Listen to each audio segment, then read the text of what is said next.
Sports. We are sports. We are Kansas City. Welcome to October Baseball in May. Never before has an I-70 showdown meant so much. Never before has a weekend series in the spring felt like a fall classic. The Cardinals live for October baseball. The playoffs are where they belong. The Royals, after a 29-year postseason slumber, finally got a taste of success in 2014. From pride to pennants, Redbirds, Royals, are you ready?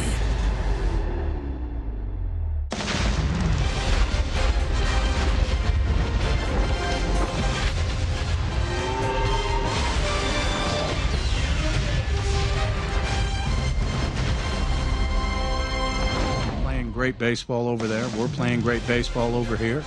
So I think that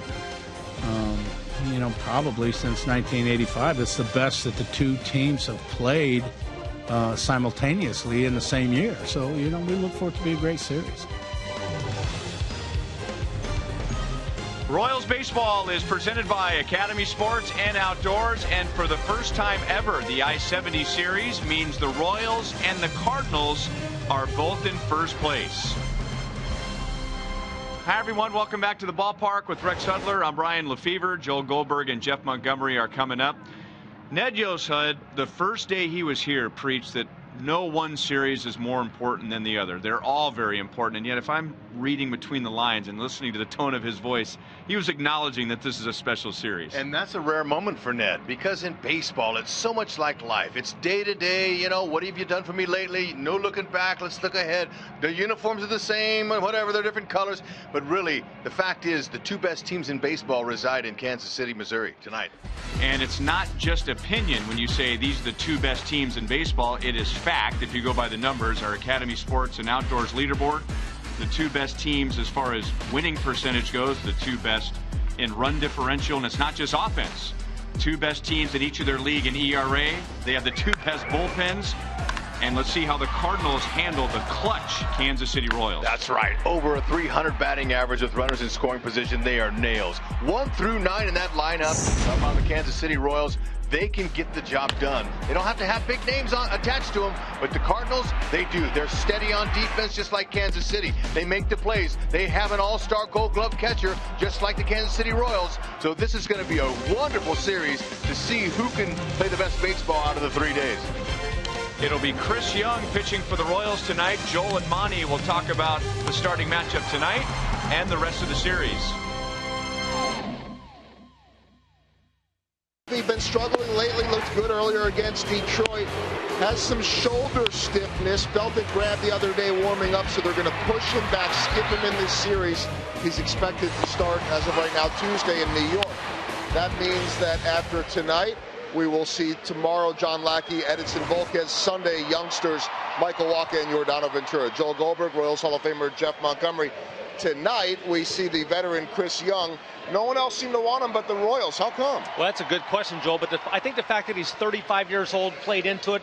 Plus, he was not real solid down the stretch last year for the Seattle Mariners, but he has certainly been nails for this Royals rotation in his 3 opportunities had so far this year. He has been spectacular for the Royals. They signed him in March, and in 3 starts, that 0.54 ERA overall on the year, including the bullpen at under 1, Monty. And as we see in our Honda most trusted player, Chris Young has been extremely well trusted.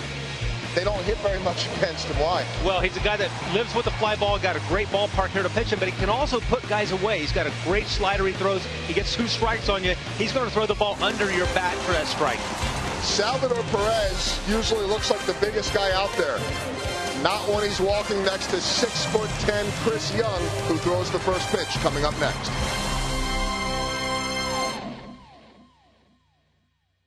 U-verse high-speed internet. The U-verse revolves around you. Call 1-800-PIC-ATT. By your Kansas City Chevy dealers. Visit your Chevy dealer today for great prices on all the new 2015 vehicles. And by the Missouri Lottery. Every ticket you play gives back to schools across Missouri. So play it forward with the Missouri Lottery. And baseball fans across Missouri are watching this 3-game series. The first place Royals and the first place Cardinals. St. Louis has a 3.5 game lead in their division, managed by Mike Matheny. He has gone to 4 consecutive National League Championship Series since taking over as Cardinals manager. And they will try and figure out Chris Young as Kia puts us in the driver's seat. In his interleague career, he is 10-2. That is the second best winning percentage among active pitchers. Well, you know, the Detroit Tigers, they tried twice. The New York Yankees tried once. They didn't have so much success against Chris Young. He's been really dominant. Fastball, slider, and a changeup. Fastball is an invisible, they like to call it. At least hitters that try to face that. It's tough. He's not overpowering. 88 to maybe 91, maybe 92. But really good with his secondary pitches, slider as well.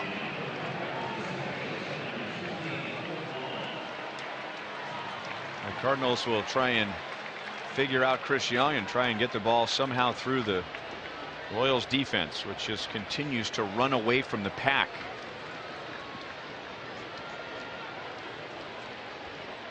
Colton Wong, Cardinal leadoff man and second baseman, and Chris Young with 85 miles per hour is in for a strike. And here we go.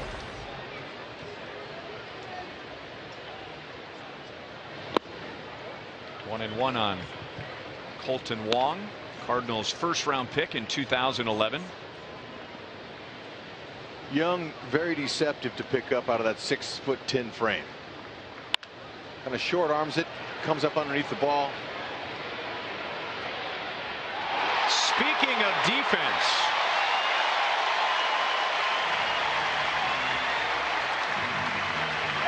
I mean, you know we were going to see 1 or 2, but the first batter of the game, really.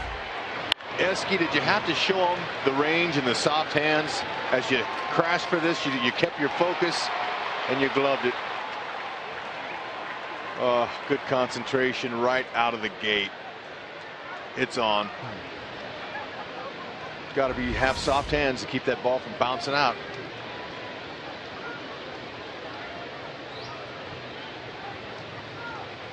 A lot of those off of bats. And baseball's thrown by Chris Young. He just has the ability to stay up in the strike zone with not overpowering stuff. It's really amazing to watch this guy work. He's very well prepared and he's one heck of a competitor. Chris Young.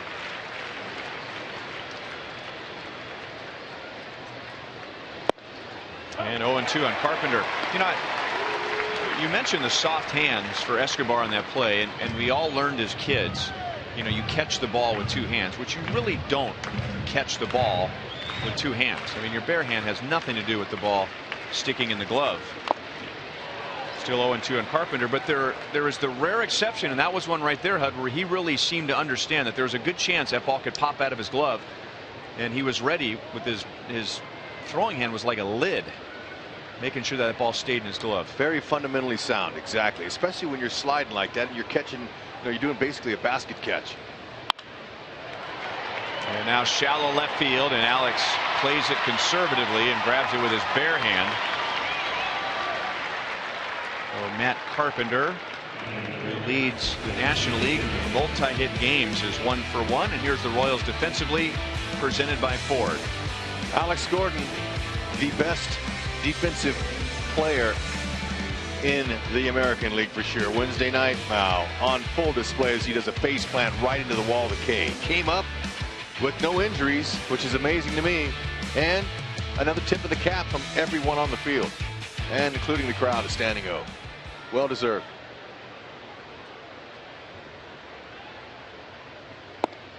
And he said during batting practice tonight that his neck does not hurt at all.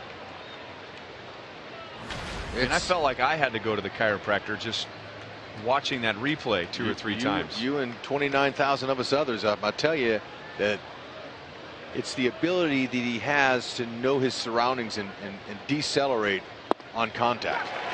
He's able to slow it down. When he catches it, he knows he's going to crash, but at full speed, it's hard to control your body.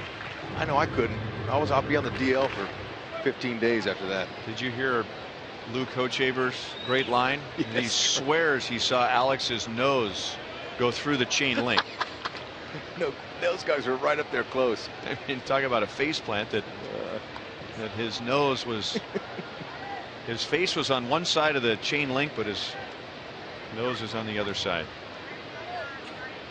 Carpenter does have 4 steals. He's been caught 3 times, and they'll run against Young. Young's not that quick home. But what makes Young so strong with runners and when they get out there is that he pays them no mind. He might give a courtesy throw over once in a while, but he really focuses on the guy who can hurt you. That's the guy with the bat.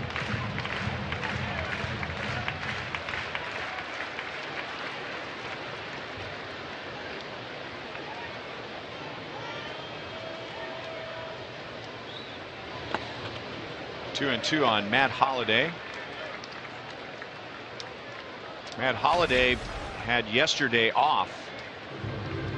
He has started this season by reaching base safely in all 38 games. The major league record is held by Derek Jeter, which is 53. That was back in 1999. But Matt Holliday now among the top 5 or top 7 in major league history. Well, he has great plate discipline. 27 walks, 442 on base percentage, 44 hits. He's got a great knowledge of the strike zone.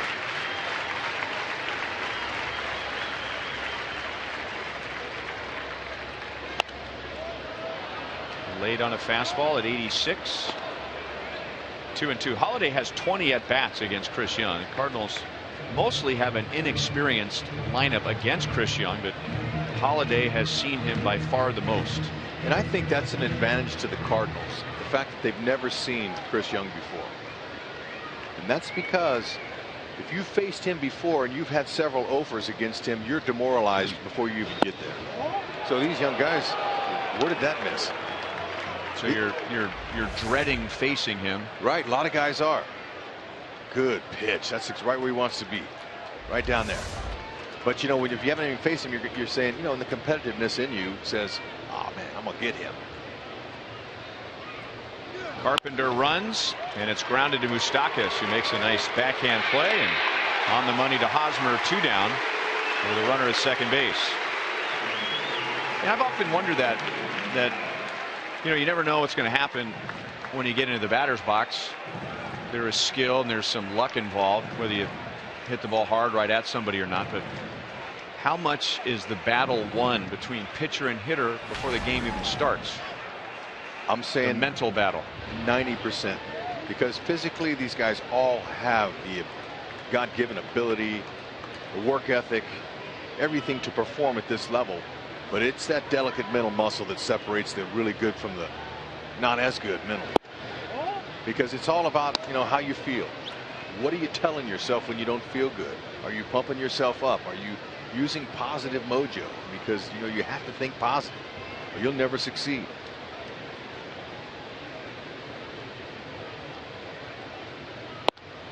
Matt Adams ahead in the count, 2 balls and no strikes.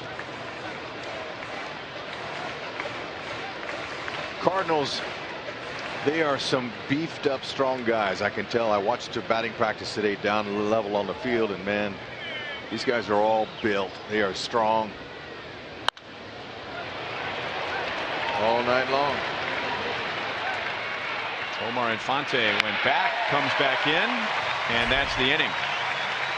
So when were we going to see a great defensive play tonight? How about the second pitch of the game? Alcides Escobar for the first out of the first. From number 400 as Royals manager, and there's his first place team with a 2-game lead over the Tigers at 3rd place in Royals history for wins. 12 wins shy of Whitey Herzog, who is here tonight and will join us here in the broadcast booth. And here's Ned's lineup presented by State Farm. And now we're past the quarter pole, and the Royals still leading the league in hitting. They are still leading the league in slugging percentage, and they are second in the league in on base percentage. And they'll be facing right-hander Lance Lynn, a strikeout pitcher, 56 strikeouts in 48 2/3 innings. He is making his 3rd career start against the Royals. The Royals did not see him last year. And he's a fastball pitching machine. He loves it, that fastball. He's not shy about attacking any hitters with it. He's got a really good cut fastball that he'll mix in with that. And a slider. Has a changeup but didn't throw one in his last start. And very few curveballs. So he's going to be coming at the Royals offense with 91 to 93 two-seam cutting fastballs. And he challenges guys. You got to like it. He's a throwback pitcher. He's a guy who really believes in his stuff. There you go. 79.3% of his pitches are fastballs. Only Bartolo Colon, who's now pitching for the Mets, has a higher usage of that pitch. So it must be pretty good, because every hitter wants to hit a fastball, and this guy throws it about 80% of the time. That's right. But, you know, it's tricky. It's got some late movement. That's the whole key. He's able to trick the ball, manipulate the fastball into changing into a couple of different speeds and different looks. There's a rare walk for Escobar. Just his 6th on the season.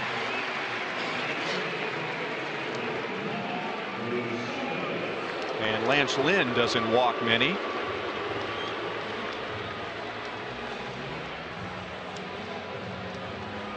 And now Mike Moustakas, and what a series he had against Cincinnati. 6 for 8 in the 2-game series with 2 doubles and 2 RBIs.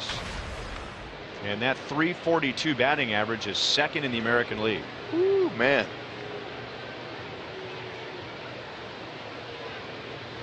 You know, it's still early enough where you say, well, he's hitting, 50 points better than he was last year at this time, or how about 100 points better than he was last year. And you're like, well, okay, that's good. Mike Moustakas is 190 points better than he was at this point last year. Yeah, fantastic turnaround, no question about it. 2-0.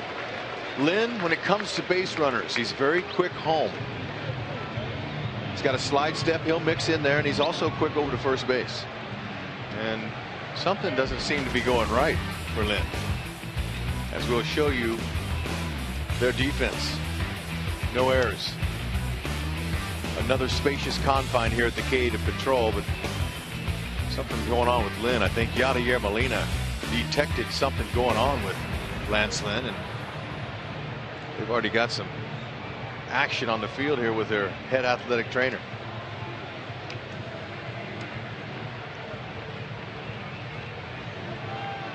And we can't see Mike Matheny's lips. I can't read his lips, but I'll bet I can read his mind in that, hey, let's not do anything foolish here. Don't turn a small problem into a big problem. The Cardinals have already lost Adam Wainwright, and yet they are still 1st in the major leagues in team ERA. And whatever Lance Lynn said, it was good enough, and he will stay in.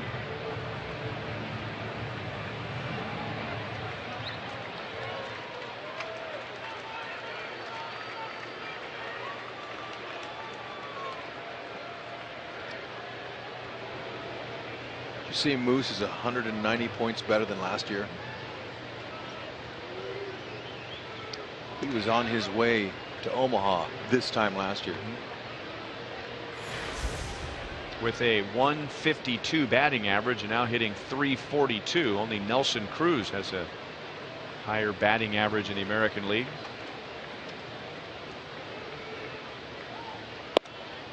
And he's ahead in the count, 3 balls and no strikes. Extremely confident is Moose.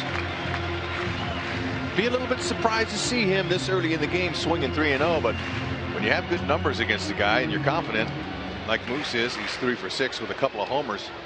Why not? It's a fastball he likes. Drive it out of here. Getting another look at a Lance Lynn pitch.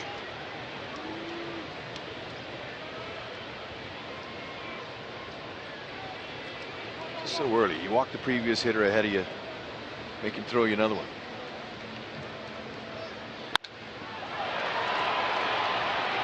Slicing over to Grichuk in left field. Escobar tagging and holding. One down.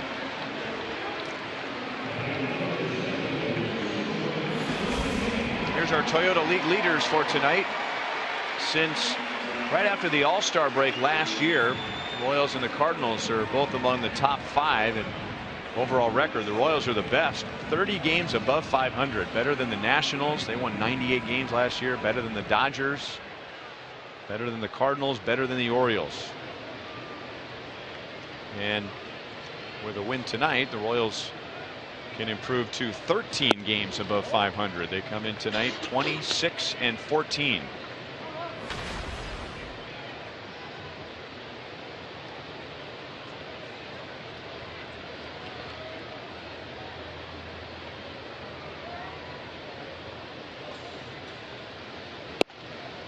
One and one to Lorenzo Cain.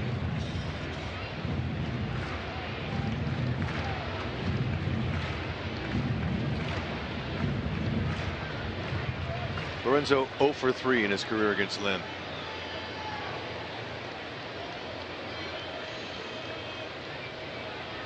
Escobar does not have a big lead.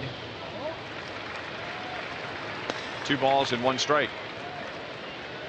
I'm getting Lynn 1.1 to 1.2 from home, from the windup to the home plate. So that's a really quick home. It's going to make it tough for a base stealer unless he gets a great jump and Yadi doesn't have a good throw, and that's highly unusual for Yadier. Cain got a pitch down and drives it into right field. Nice swing, and the Royals have 2 on with 1 out. Yep, he likes to hit the low cane triangle, his teammates call it. It's a little spot out there beyond second base, but that was a lot better than the low cane triangle.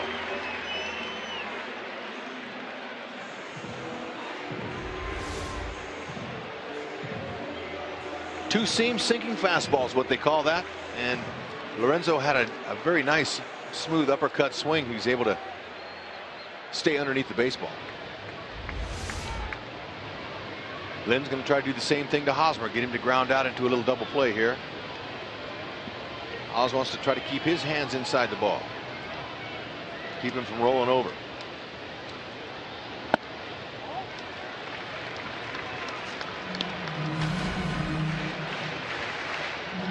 As quick as Lynn is home, and you got Yadier Molina, who's thrown out 37.5% of runners this year, which is an excellent mark. It's not advisable to steal. However, Royals don't have to steal as much. They're driving runners in. Peralta will field. The Cardinals get an out. The Royals move the runners up. And now 2 in scoring position for Kendrys Morales.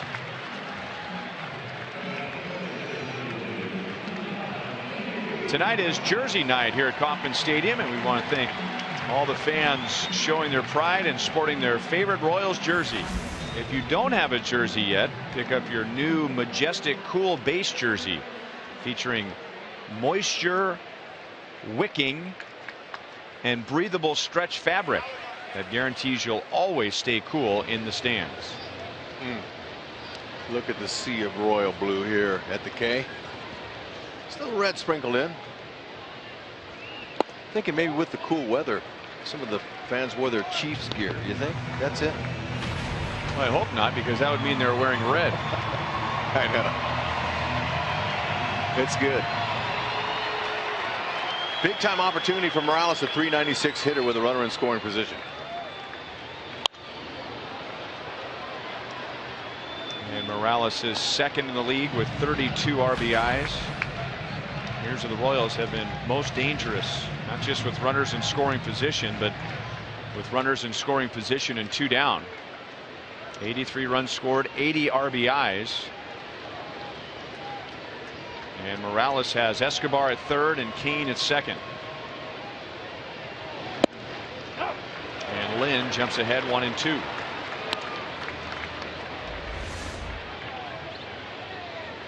This whole 3-game series between these two great teams from Missouri is going to be really about the Cardinals pitchers holding their opponents to a 197 average with runners in scoring position against the Royals, who hit 311. That's the best with runners in scoring position.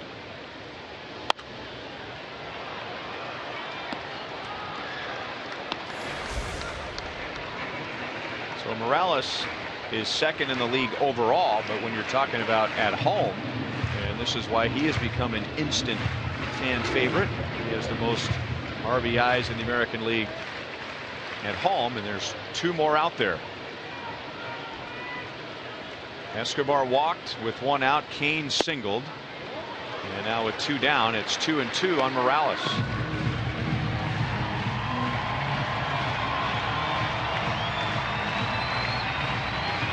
See the patch on the sleeve of Lance Lynn. OT, and the tragic news we received when we were in San Francisco during the World Series when Oscar Taveras had passed away in a car accident. Deep right field, and gone. A 3-run home run for Kendrys Morales.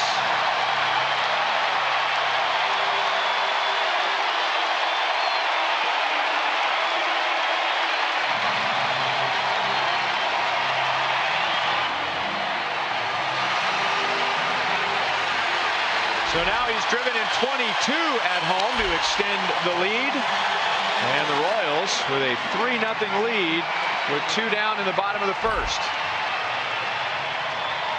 You just can't sneak a piece of cheese by this guy. Bam, bam. 1 swing. There you go, Chris Young. There's your 3-run lead. First inning. Wondered how Lance Lynn was going to beat this highly potent offense with just fastballs, and so far he's having a rough time of it.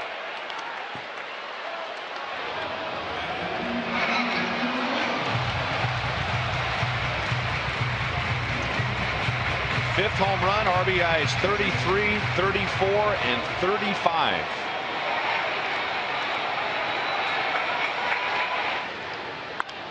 Now Alex pulls it to first and just foul, and it's 0-2. Can you believe how the Royals knock in runs with 2 outs? It's amazing.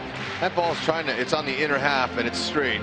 And Morales with a nice easy pass kept his hands inside that baseball, but also had enough back underside to get that spin.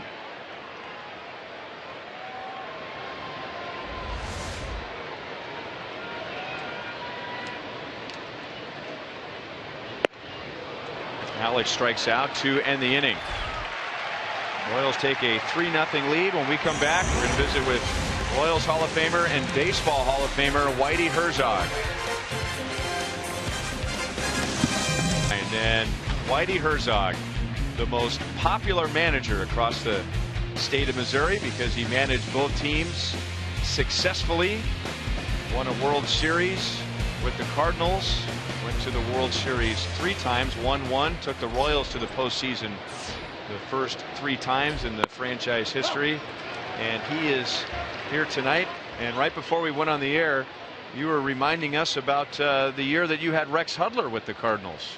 Rex and I had some laughs. You know, the fans always loved Rex because he hustle. And, you know, if there was a boo-boo at first or he beat the play because he could run, he'd take off for second, and if there was another boo-boo, he'd take off for third, but eventually he'd run himself out, you know. So one day I was talking to Rex, and I said, Rex, I really don't make any difference to me where you make out first, second, or third. What the heck's the use to keep going? You're going to be out anyway before you get done. But we had some laughs. I remember he told me, hey, you know, you can stop at a base once in a while. we had some laughs, I want to tell you.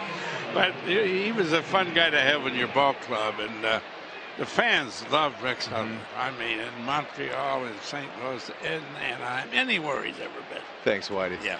This must be a lot of fun for you to watch these 2 teams playing as well as they are. Well, you know, Rex, when they started interleague play, I didn't agree that they should do that. I think there's enough travel in baseball. I don't really see any need for it. I don't think the White Sox or Cubs need it. I don't think the New York clubs need it. But at that time, Kansas City being a doormat and down, it was nice that they got to play 6 games or 3 games here every year with the Cardinals because they packed the house, you know. But now you got 2 teams that are good, and it's a little tougher for the Cardinals to come and play them here or play them in St. Louis because, you know, these 2 teams could meet in the World Series. If things broke right, you can't say nothing's for sure today because of the wild card, the knockout game, winning your division. You know, you used to have to win your division to get in the playoffs. You know, you got Miami wins 2 times, finished 13 games out, 9 games out. Cardinals last 2 World Championships, 11.5 games out, 9 games out, and they win the World Championship. I'm not against the fact that more teams get in the playoffs and so forth, but once again, when I look at it, you got to add the other wild card team now, the knockout game. That's a joke. It's tough, one game. You know, you got 1 game, you play all year, 162 games, and you got 1 game that you don't know. Just look at the Royals last year. They get down 6-2 to Oakland. Moss hit the 3-run homer. They got their best pitcher going, Lester. He's got 94 pitches, and he's winning 6-3. And he walks a guy on a 3-2 pitch with 2 outs that could have been strike 3. And he was ball 4, and they take him out. Now, here's a guy they traded half the franchise for. He's only got 94 pitches, 2 outs and 2 men on. They bring in a guy from the bullpen, gives up 3 hits, ties the game. The Royals win 11, and from that on, it turned the city around. It turned the baseball team around, the players around, and it's still something that's happened. And I said, I don't understand that. I'm not second-guessing Melvin because he's done a good job. Why would you give that much to get a pitcher? And why would he have 94 pitches and 2 outs in a 6 inning with his 6-3 lead? And you take him out. I got to give him another hitter. At least a hitter. Now, you know, I mean, I can't take him out in that situation. Think he stared at the ceiling a few times during the offseason and thought about that? Huh? Think he stared at the ceiling during the offseason a few times and thought about that move? Well, you know, then you can look back.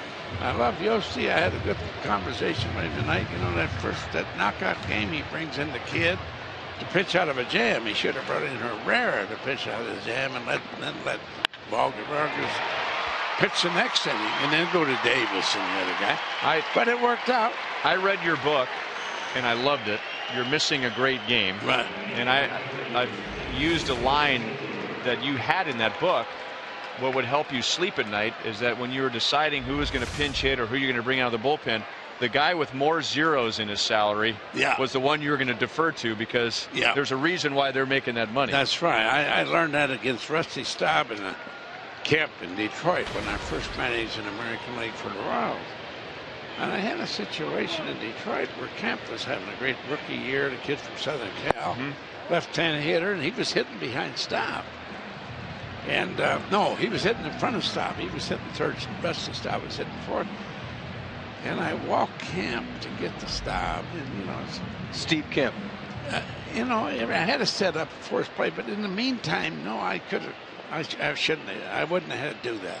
But anyway, to make a long story short, Rusty could hit, and he blew one in, you know, down in the house. I said that from that time on, there's a reason he's making $3 million and Kemp's making rookie salary. Right. And that was always something I looked at and something that I felt that I could sleep with. We just a few moments ago had a shot of some of the championship banners up on the Royals Hall of Fame, and you were manager in 1976, and then 1977, the team that won 102 games, 1978. You know, that's when it all started, when you were manager, and the team went from an expansion team to a model franchise in the American League. Well, you know, basically, I got fired in Texas. Ted Williams talked me into taking that job. It was probably the dumbest thing I ever did in my life. I got fired in September 8th that first year, and my record was 47-91. I didn't think I'd ever get another chance to manage, being a no-name player or just a hanger-on. And I went out and coached for Winkles in L.A., in Anaheim. But Joe Burke, who was my general manager of Texas, came to Kansas City. And when he thought he had to make a change, he interviewed Losarda and Billy Hunter and myself. And he chose me to take over the job in the middle of June, and I stepped into a wonderful situation. Brett was a rookie. Then Mayberry was hitting 39 home runs. I had two great players on the bench, Frank White and Al Collins. I had McRae, I had Otis, I had Freddie Patek, a wonderful turf shortstop. He could play shortstop on that turf. And you know, when I put Brett and Collins in the lineup and took Cookie Rojas and made a Pensanal, it was like getting two superstars and not giving up nothing. Right. And we just took up. And you never forget, in '77, we started off 36 and 36, and half a game out on August 30th, and Gene Mock was managing Minnesota. He said, nobody's good enough to pull away. I'll never forget that. And I put that up on the bulletin board so the players would see that. We won 16 in a row, beat Oakland a doubleheader right here at 3:30 in the morning. And 7 people drowned in the flash floods leaving the ballpark that night. Doc Bennings come in the next night, threw a 1-0 shutout to break our 16th game losing streak. And then we won 8 more. We won 24 out of 25 and ended up winning 102 games. Bulletin board material worked. Well, you know, everything, every move you make, when things are going good, everything goes well. Right. You know, every pitcher you strapped out there did a job. And, you know, the big thing with management is the bullpen. And I told Yossi tonight, I said, you got one of the greatest bullpens in the history of the game. Now you got 2 more guys that are doing the job. And I said, it's almost like you better get beat by 5 or you ain't going to beat them. You know what I mean? But I never seen a team that could lose a starter for 30 days and then put a guy out there and don't give up a run. We love you, Rat. We love you, buddy. Thanks for coming. Before we begin the bottom of the 2nd inning, our University of Kansas Hospital injury report. And bad news in Toronto as second baseman Devin Travis is on the disabled list with left shoulder inflammation.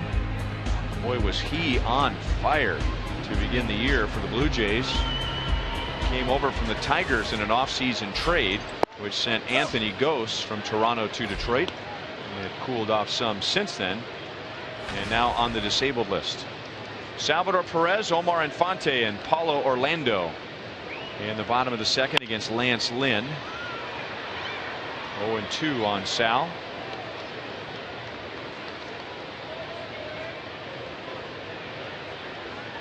Two out of 6 in the Cincinnati series with an RBI. He's driven in 22.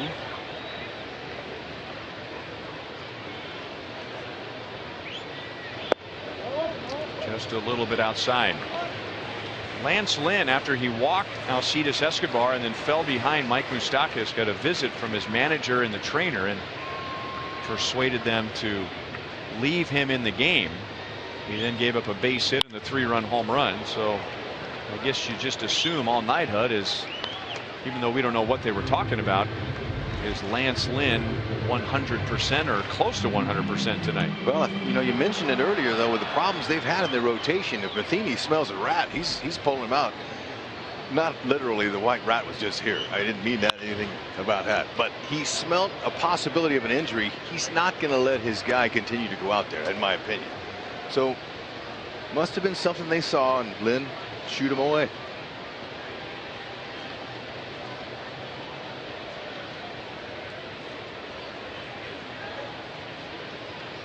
Former Cardinal catcher Mike Matheny.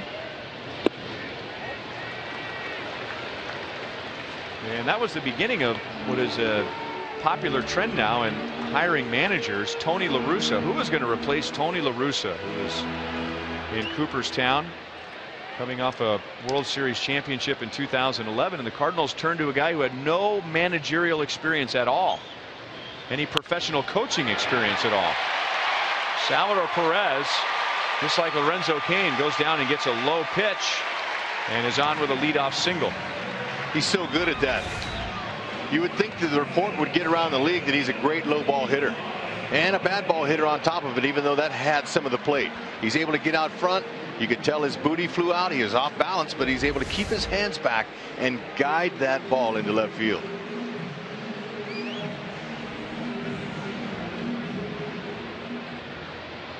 For Sal, that gives him an 8-game hitting streak. And here's Omar Infante with a 6-game hitting streak.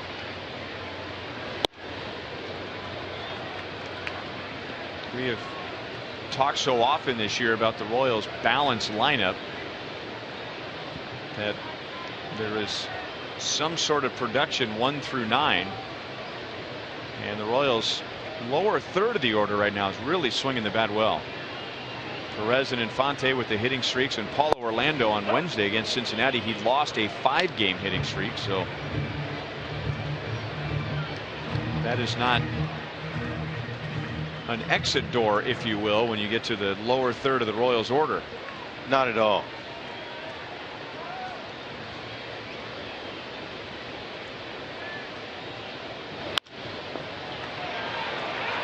Carpenter runs to the grass, and on a close play he gets Infante, and Perez moves up to second base.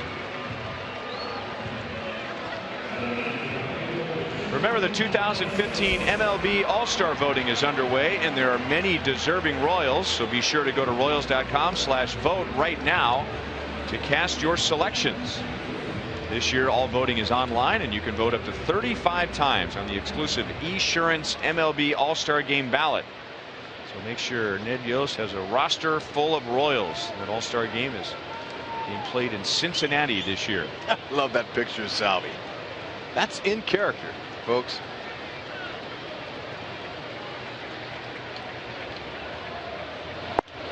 Down and away to Paulo Orlando. Sliders away and down to right-handers is what Lance Lynn is trying to get these guys out with. Cut fastball 88 to 91. It's a true cutter, about a 2-inch cut, enough to throw the hitter off.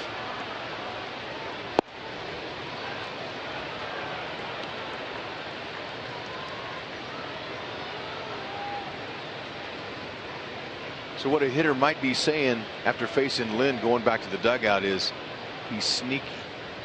That fastball sneaks up on you.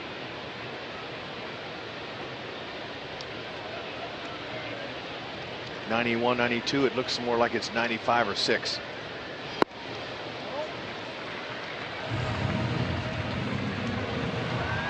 You saw that was a 2-seamer. You see how that ball moved into the righty, and the cutter goes away. So that's why he gets away with not throwing any curves or changeup. He really trusts that fastball.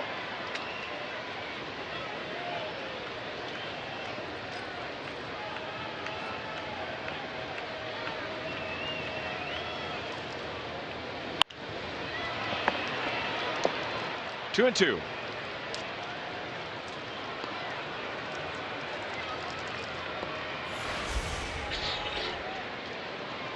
Royals hitting .311 with runners in scoring position. 8 points better than the Baltimore Orioles. Salvador Perez, one of the reasons why the Royals have done so well with runners at second and or third base.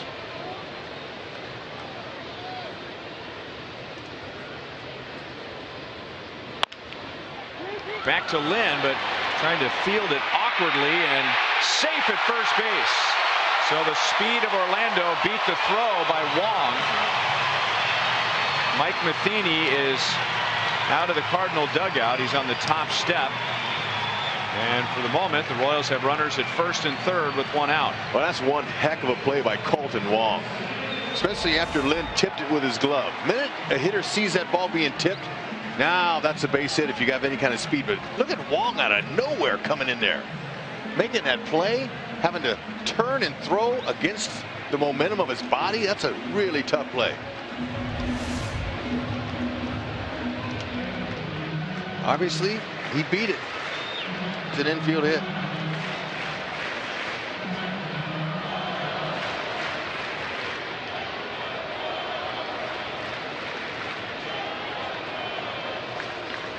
Now Alcides Escobar, who has already scored a run, now trying to drive in a run, but Lynn made a good pitch in on him, and Wong handles the pop-up, 2 down.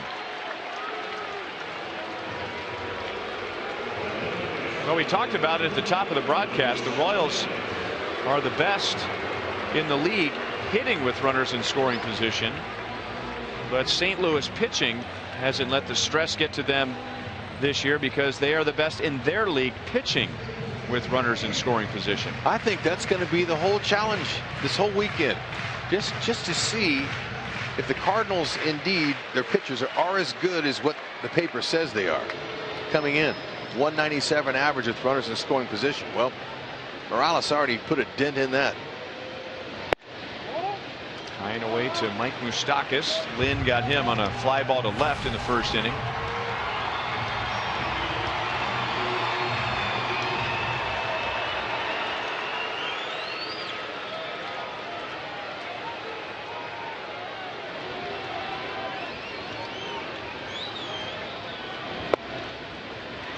Two and 0.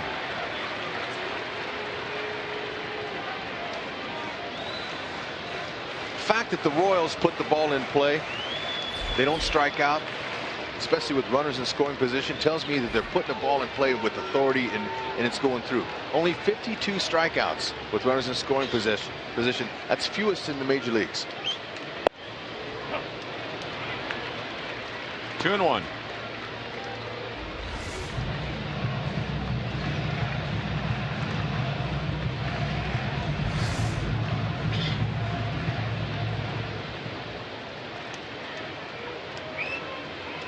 Lynn is already moving up on 50 pitches. With 2 down in the second inning. This is number 45, and Moustakas hits it well to center field. Back goes Borges. He's got it. Moustakas coming very close to hitting the Royals' second 3-run home run. We'll be joined by Missouri Governor Jay Nixon when we come back. The Royals lead 3-0.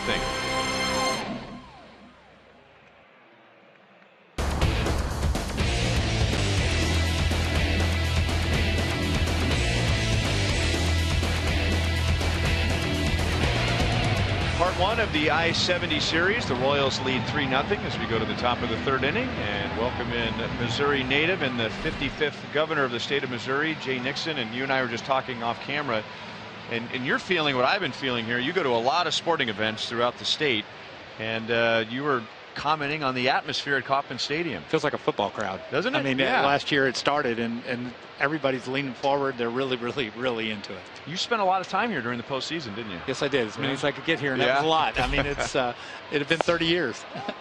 Really? No. Well, I mean, since '85. Everybody in the state was talking about it, and it was really a lot of fun for everybody all across the state.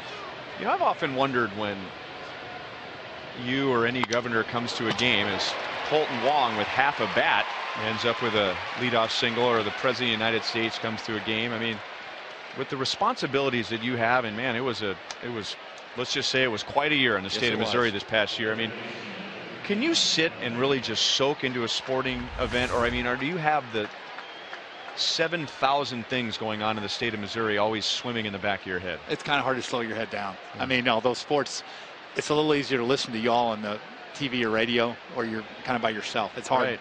But sports has always had a rhythm to it that helps relax me, and I enjoy the competition too. So it's and then quite frankly, you're with all these Missourians, so it's a nice place to be. Right.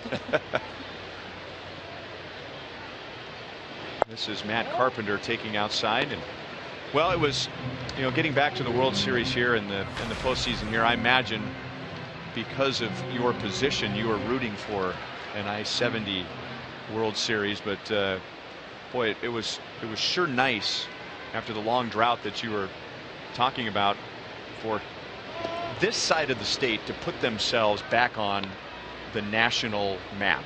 Well, and everybody around the country was for the Royals too. I mean, it was one of those years in which the way they got in by playing a great second half, the dramatic game and the playoff game, and then the run. Everybody across America was calling. I must have been called by 30 other governors. Sure. They're all Royals fans. Okay. That's great. There's always, by the way, I'm sure you did, and forgive me because I've forgotten, but I imagine that you and Governor Brown had some sort of a wager. Yeah, he got to eat some good barbecue. What were you going to get? Some restaurant up there. In San Francisco somewhere. He said it was a good restaurant, but I thought the ribs were going to be better. They would. We had barbecue showdown this afternoon out by the TV trucks out there in front of the cameras. And of course, Q39 from Kansas City outdid Adams from St. Louis, Adams Smokehouse. So our guys, Q39, Rob McGee, did a great job. I mean, it was hands down. Mr. Governor, look, I know St. Louis has pride in a lot of their things there, and that city's a beautiful city, and their baseball team's one of the greatest and has been for years, but they cannot claim barbecue. It was an easy contest. We all, three judges, we tasted and we said, wow, hands down. I come here to eat barbecue, that's for darn sure. There you go. Well, I'm sure it's very hard for you to be inconspicuous anywhere, but if you want to sneak out to our production truck, some of the leftovers from the barbecue showdown are there for your taking. I may sneak out. I may bring a couple Highway Patrol troopers with me. They'll finish it. I'll tell you that. Yeah, Governor, what do you like most when you go to a baseball game to watch? Do you like the great defensive plays the Royals make? Do you like their outstanding pitching and their back into their pin, or do you like the hitting? What do you like? Well, the defensive side is important to me. I mean, I think that these players are so in tune in the shifts and how they're so well scouted, and the defensive side has always been hard. It's so fast. Well, the Royals are really kind of leading the charge to make defense something that teams are investing. You know, when we went through the steroid era, and here's a great play on the second pitch of the game tonight, but you know, during the steroid era, everyone was just, you know, power this, power that, power pitching, power hitting, and defense was just kind of an afterthought. And the Royals, been a lot of teams who have seen the Royals model and value what you were just talking about. The athletes look more fluid too. Yeah, I was not at any level that you guys ever were, but I played catcher, so it was a good place to watch the game. And you're in every play, so that part of the game of being right in there where the shifts are, where the action is in the air and in the ground is really a lot of fun. And you know, also what we're witnessing is Yadier Molina, obviously the best catcher in the game today at 33 years old, and Salvador Perez at 24 years old. He wears the Gold Glove too. Almost 10 years separate him in age, but you got the best in the business right here at the K. Mike Moustakas resisted the temptation of maybe trying for a triple play there, and he goes 5-3 across the diamond. So as we talk about defense, there's a nice defensive play and 2 down. Yeah, Perez looks a lot like a young Yadi, and Yadi left 20 pounds in the offseason, so he's just a little quicker looking this year. But I think they're the 2 best catchers out there.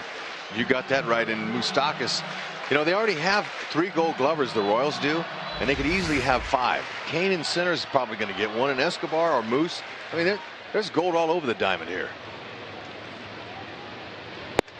Yeah, this Kane, the center fielder, was the guy that surprised me last year when I watched him. That's a special talent. That was kind of his coming out party. I mean, I think, Hud, wouldn't you say we all kind of saw another level of Lorenzo Cain in the postseason we hadn't seen before? And he had a magnet in his glove.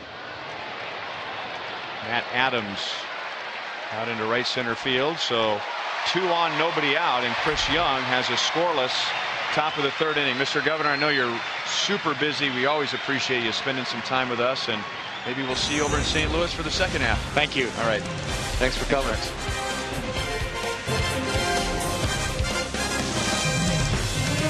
Correctly.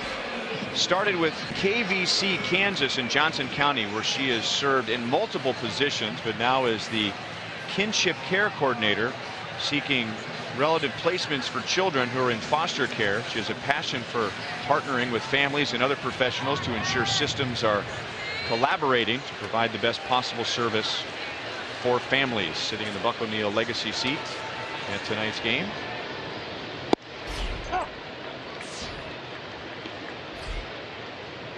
Lance Lynn is down 3-0. He is lucky he is not down 6-0, as Mike Moustakas nearly hit a 3-run home run to match Kendrys Morales' 3-run home run, and he's been in trouble all night. Lorenzo Cain is 2 for 2, and this is the 3rd straight inning where the Royals have had the leadoff man on. And you know that. See him on side of the ball there trying to get some run, but it's in the middle of the plate.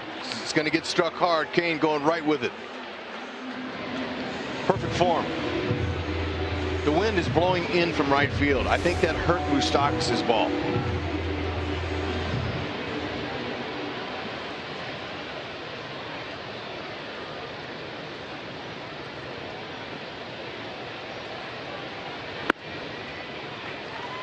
Eric Hosmer, who has driven in 30 this year. So he and Morales have now combined to drive in 65 runs. That's the second most in the major leagues amongst two teammates. Only Bryce Harper and Ryan Zimmerman of the Nationals have more combined RBIs than Hosmer and Morales. Well, there's your legitimate beef and meat of the order. Guys that are paid to drive runs in. Morales has given Hosmer great protection. And in turn, Hosmer's been patient and drawing more walks. 19. It'll pop up, and Molina getting rid of the mask. One down.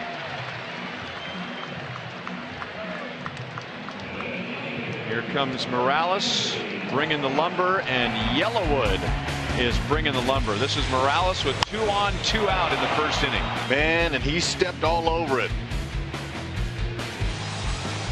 Bam, bam. That's right. He can hit. He can hit from both sides of the plate, especially on an inside fastball. He's never seen one of those he didn't like.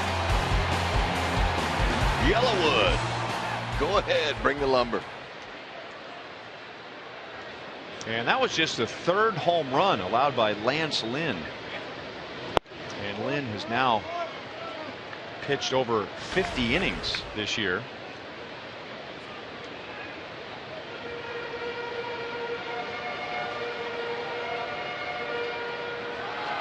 .35 RBIs, leads the American League as he has passed Nelson Cruz of the Mariners.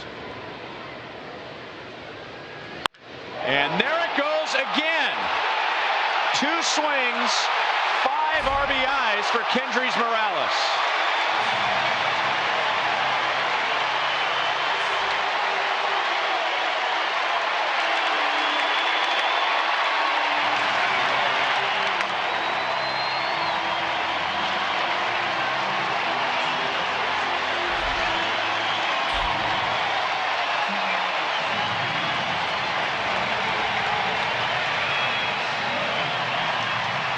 Lance Lynn, he knows Morales is hungry, and he knows that by now he can't sneak that cheese by him. Here it is again, almost identical spot.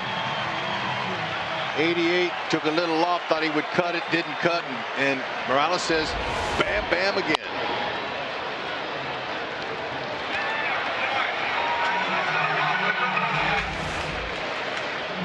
Look at the balance. Bottom leg drops a little bit. Good balance out here. Catches it out in front, and it is way out of here. Look at that. Nice follow through. Alex hits it out to Borges in center field. 2 down. That's the 13th time that Kendrys Morales has had more than 1 home run in the game. And he is 1 RBI shy of his career high. We're only in the 3rd inning.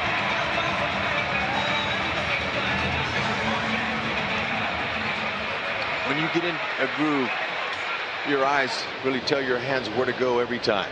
And you're going to hit the ball hard somewhere. And if you catch the back underside, you get that backspin.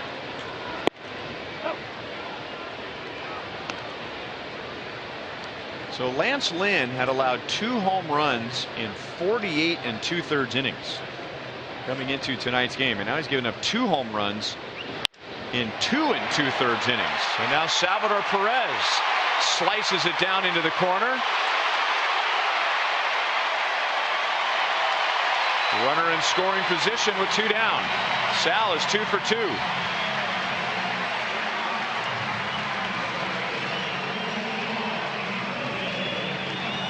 When you're basically a fastball slider pitcher, you know, there's not much else to show the Royals, and they're the best offense in the American League for sure, and some would argue in baseball. They just know how to hit, and Salvador Perez using the opposite field, letting the ball travel deep towards the catcher's glove and just throwing his hands out there on that outside pitch. Doesn't get any better than that as far as going the other way. And now the ball gets by Molina, and that allows Perez to go to 3rd.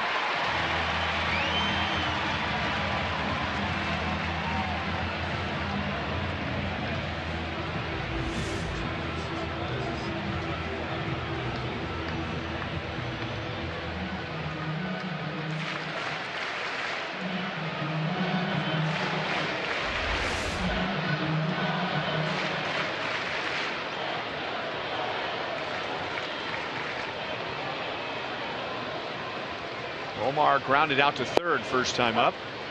And at 92 miles an hour, Lance Lynn hits the outside. 1-1.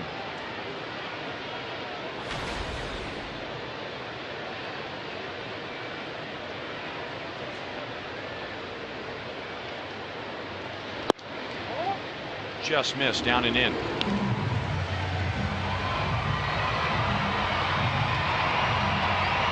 '60th pitch coming up. Royals making Lance Lynn work.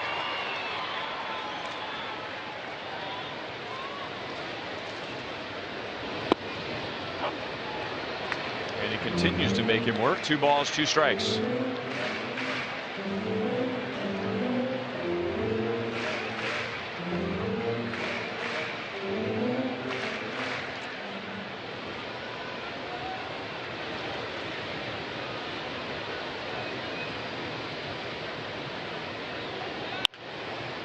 Pass Lynn.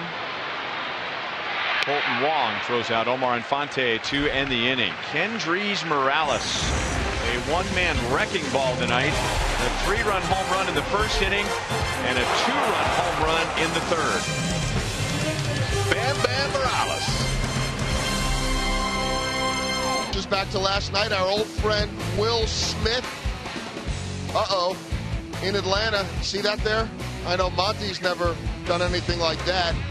Will Smith tossed for the foreign substance on his arm. Atlanta wanted it checked out. A mix of rosin and sunscreen. Said he was trying to get a good grip on the ball. He has been suspended for 8 games and will appeal that. Here, Chris Young not needing any help with a 5-0 lead. Going to just keep on cruising. And guys, you talked before about Young being really good when he has 2 strikes. Coming into the night, opponents batting .066 against him. And I asked Dave Island about it, and he said he's a veteran guy. Look at those numbers and how well he's been among the league leaders, the league leader. And Dave said, look, young guys, sometimes they step off the gas pedal. They get a little bit comfortable as that goes foul. And maybe they have a false sense of security. But a veteran guy like this, he wants to step on their neck. He's going for the kill at that point. Just like a young guy, maybe he gets the first 2 guys out, and then suddenly you see a quick 2-0 count. They let up. That's not the case with the veteran, Chris Young. All right, Joel, thank you. Johnny Peralta 2-1 against Chris Young, and now 2 balls, 2 strikes. Peralta popped out in the second inning. I mean, I'm assuming it's just a heat of the moment type of a thing. And I like Will Smith when he was here. Good guy, good pitcher. And I guess the part that I was a bit confused by was how angry he appeared to be with the Atlanta Braves, because it just seemed to be so obvious. I mean, it was right on his forearm. I mean, the cameras could see it. I agree. Where's the accountability? Well, you know, look, it's obvious, like you said, everyone could see it. So why not just wear that? Showed a little immaturity, I think. Well, let's bring in Jeff Montgomery. And I mean, look, Sports South, which does the Braves broadcast, they had the substance on his arm before the umpire even got to him. And when Will Smith left the mound, I mean, he was just boiling mad and screaming at the Braves dugout. And I just want to get from a pitcher's point of view, what is it that he would be so upset about with the Braves? Yeah, that's a good question. I think if you are going to be that obvious about it, you should expect something as far as repercussions to occur. Certainly they did, but yeah, that one's on him. I mean, it's one thing if the umpire goes out and makes him take his hat off and they're inspecting the inside of the hat or the glove, because quite a few pitchers are doing things like that, and especially on a cold night when it's hard to grip the baseball. And I can't say I blame a pitcher. I mean, a hitter can use pine tar to grip a bat. Most pitchers will tell you, well, let me ask you, how much of an advantage would it be as far as the quality of your stuff if you just had a little? Does it make you a better pitcher? Is it an unfair advantage? It gives you the ability to command the baseball better, to throw the pitch that you want to throw and not have to worry about that pitch slipping out of your hand, and being able to get the finish on the pitch, because everything starts with the grip and pitching, and if you don't have a good grip, it's very difficult to execute quality pitches. Okay, but let me ask you this. On a cold night, and let's say you use a little pine tar, which I'm sure you never did, but let's say you use a little pine tar on a cold night. Does it make your grip any better than it would be in July when the... No. Okay, that's the answer to my question. In fact, it probably is still not as good as it would be in July when it's humid outside and you have some, just some natural moisture from perspiration on your forehead that you utilize to get that good grip. Whitey Herzog would have a great story for you. If he could probably remember it. He waited till Pascual Perez, he's pitching with the Expos, and I was out there playing second base, and Pascual was dealing against the Cardinals. It's 7th inning. And Whitey came out, talked to the umpire, and they came out and looked at him, and Pascual had these long hair and jerry curl. They have that stuff they put on their hair, right, to keep it oily or whatever, and he was using that. And that ball was exploding. It was going down there. But he waited till he was dealing, and then they went and they searched him. They couldn't find anything, and then Pascual fell apart. Yep. We had a pitcher, Hippolito Pichardo, who was the same way, had those jerry curls, and used that, whatever it was, to get that look. And he did the same thing. But it helped his pitch. I mean, it was something that helped get that natural life and that sink in the pitch work. So that's the point. I mean, both of those are illegal substances, right, but they have completely different effect on the baseball. Exactly. Pine tar versus... Well, like the pine tar that the hitters use to get a good grip on the bat, really all they're doing is they're hopeful that that bat doesn't come flying out of their hands. They have batting gloves on, and especially if it's cold outside, they get something to help them, and it's legal for the hitters to utilize that.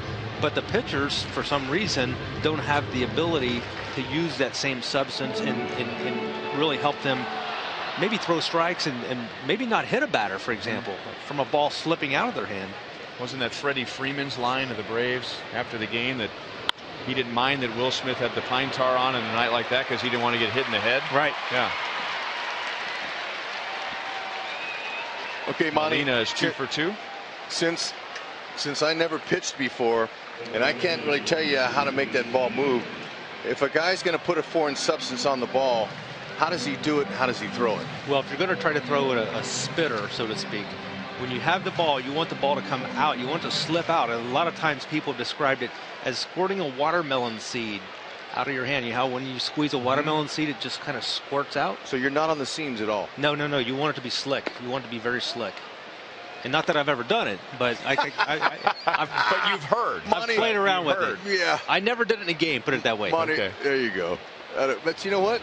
There's a way to do it. I couldn't throw one because I wouldn't know how to throw it. But the pitchers who make their living doing that, you guys know that baseball, every seam, every bit of it. Remember Bruce Keeson, our pitching coach, he always said that if he had a little bit of foreign substance like that, he could make the baseball sing the national anthem. Well, then there was, and he spent a little time with the Royals, Gaylord Perry, and they never could find it on him. But, just the mental game he would play with a hitter by touching every part of his face and his ear and his hat, at least trying to get in the hitter's head that he was doing something extra to baseball, and they never could find what it was he was doing. So many mind games go on out there between the white lines that you never even know about, that the players understand. Right, and Ryan was asking me early, and I was telling him if you've never faced Chris Young before, that's an advantage, because you haven't felt the frustration of him, making you out on 90-mile-an-hour pitches. And I was telling Rhino, it's 90% of the game's mental. These guys, they're all here. All their bodies are all good enough to play up here, but it's that thinking muscle. It's that what you're thinking. Impressive, but foul. And now it's 3-2. So back to the original point, Will Smith's probably angry because I'll bet some of the Braves pitchers were doing the same thing. So why are you singling me out? But the fact that it was just so obvious. It was almost like Michael Pineda when he had this stuff on his neck. I mean, Molina runs, and that's fouled back our way. Ooh, I had it.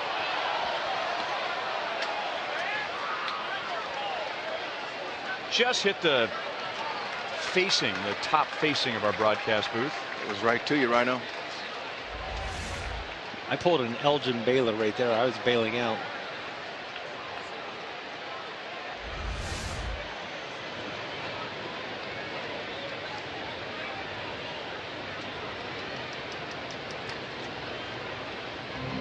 Well, he was not happy. The moral of the story, Will Smith, I mean, he spent the whole time walking off the mound to the third base dugout. He was just chewing on the Braves dugout. I thought the 8-game suspension was rather severe for that. 8 games for a relief pitcher, that's a long time. That's what they gave him? Yeah, 8-game suspension. I wonder how much of that was the substance and how much of it was while he was walking off the mound.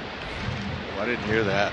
Deanna Pineda got, I think, 6 games last year, but for a starting pitcher, that's pushing you back a couple of days. But for a relief pitcher, 8 games is a lot. Ooh. Popped up. What new? Mike Moustakas all by himself on the left side, brings it down, and that's 4 scoreless innings for Chris Young, pitching with a big lead.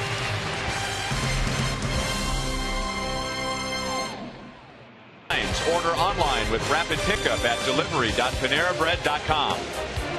By Menards, save big money at Menards on all your home improvement needs. And by Jeep, come discover great deals during the Jeep Drive and Discover event.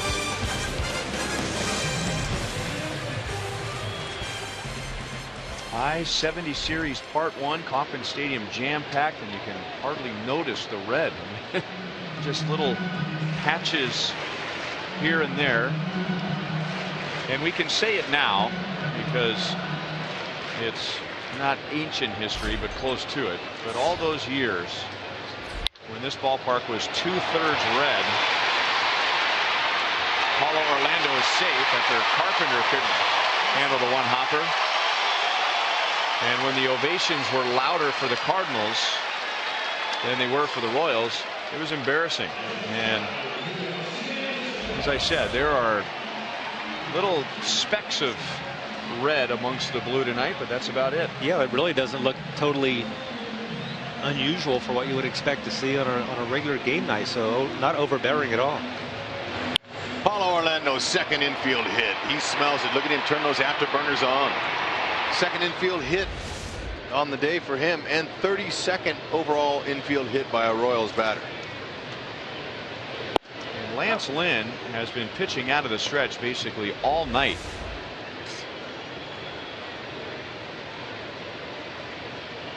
Notice how he hit the front part of the base with his foot. You young players out there watching, that gets you there quicker and you get the better call. Favorable for you. 1-1 on Alcides Escobar.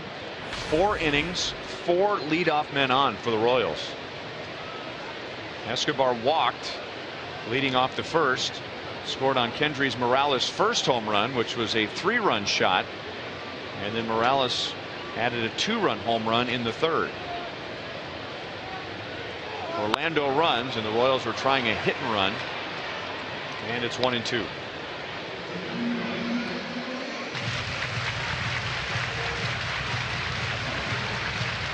It's an unfair question, Monty, but what was your first reaction when Mike Matheny and the Cardinal trainer went out to chat with Lance Lynn and he stays in the game? Well, I was surprised he stayed in the game as the velocity is down from what it normally is, especially early in that game, and just don't want to take a chance especially when you lose a guy that's on the cover of your media guide and Adam Wainwright in this, early in the season.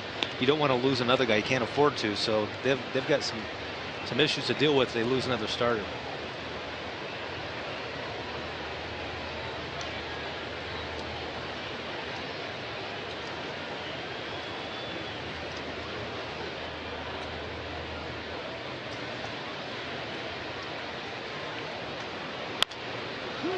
Back to Lynn. He'll go to second. Pretty good feed with the speedy Orlando arriving at second base. 1 out. Well, if there's any discomfort in his arm or his body, that would have activated it even more. Throwing from an unorthodox position like this, he turns, goes sidearm like an infielder would. He must be all right. Yachty's out checking on him now.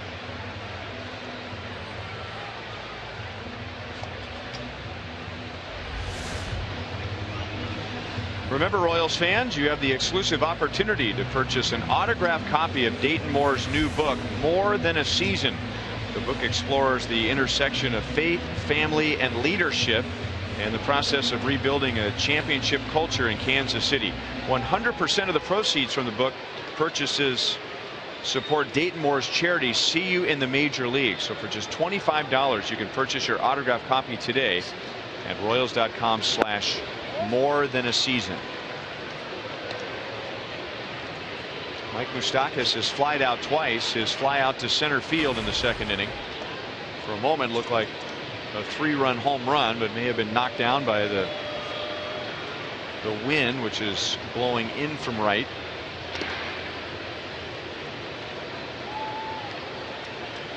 Back in 2012, Mike Moustakas did not come up short against Lance Lynn. Moose had little hair then.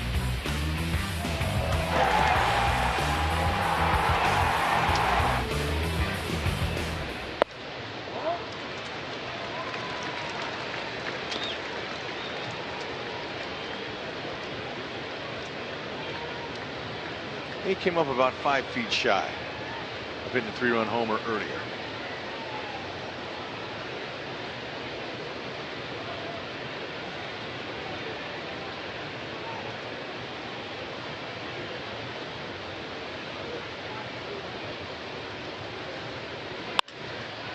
On the ground to Carpenter. Out at second base. Wong to first. For a 5-4-3 double play. First time that Lynn has only faced 3.5 innings. The Royals lead big. 5 tonight. Remember, you can enjoy one-of-a-kind experiences at Kauffman Stadium with our Royals Memories program. A variety of on-the-field opportunities are available for purchase each game exclusively through the MLB.com ballpark app. You can play catch in the outfield, take in summer fireworks on the field, and many more exciting experiences are available. Simply download the ballpark app, pick upgrades, and select a once-in-a-lifetime experience. That's what that fella's doing right now, sitting out on the Pepsi porch in right field.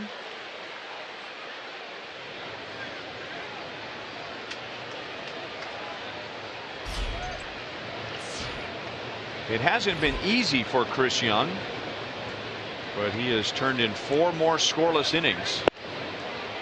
So as a Royal, he has pitched 32 2/3 innings, and he has allowed 3 earned runs.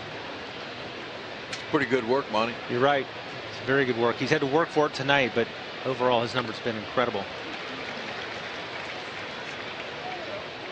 The foul ball got Sal square in the mask.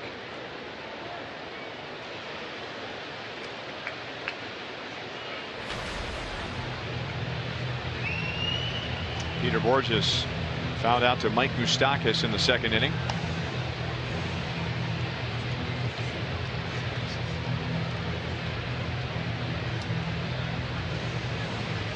That guy's had a few foul tips in his 13-year major league career. I was reading an article where he says that he could have had 25 to 30 concussions in his baseball career.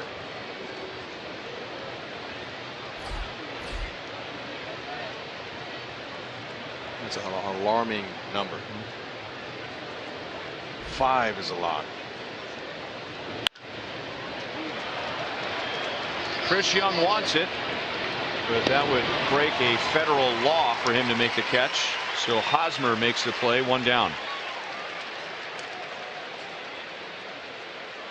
Now beginning his 3rd time through the Cardinals batting order. He has allowed 5 hits.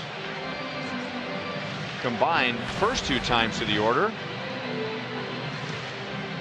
Tough as they come first time, the league gets a little better second time, and then he's very good 3rd time to the order. I think most guys would take that 208 across the board if they could get it. You just see how hitters pop the ball up. Doesn't matter. Tigers twice this year, Yankees once. Those are some pretty good offensive teams, and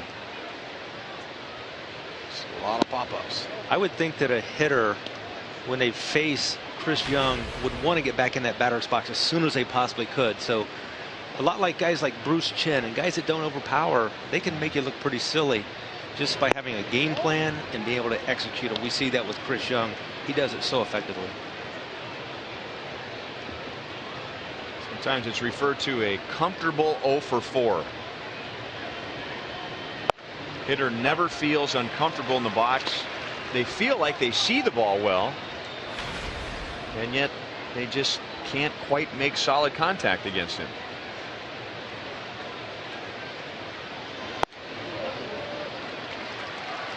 That is the second walk allowed by Young. Colton Wong is on for a second time. 1-on-1 out to Matt Carpenter. He is one of our 2 T-Mobile game changers tonight as we compare 2 of the best third basemen in the game. Mike Moustakas hitting at .342 when the game began. Matt Carpenter at .311, and like Moustakas, among the league leaders in many offensive categories. Defensively, the numbers say that Moustakas is better than Carpenter. That Carpenter is just average at third base with the 0 for defensive runs saved. Mike Moustakas defensively under that category is the best defensive third baseman in the American League. Only Nolan Arenado of the Rockies is better in defensive runs saved.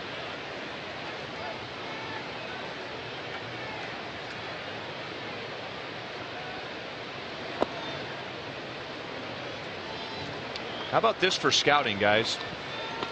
The baseball world knew about Mike Moustakas. He was the 2nd overall pick. So if the Royals didn't take him, the team after them or the team after them were going to take him. Matt Carpenter was a 13th round pick out of TCU, and the Cardinals signed him for $1,000.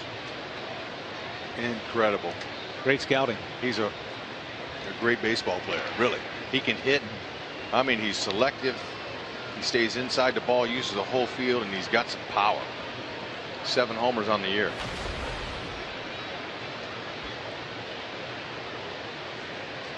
And like Royal center fielder Lorenzo Cain, Torrey Hunter is a big mentor to him. And Carpenter bunts to Moustakas. Throw back to second base. What a heads-up play by Escobar and Moustakas. They almost got Colton Wong.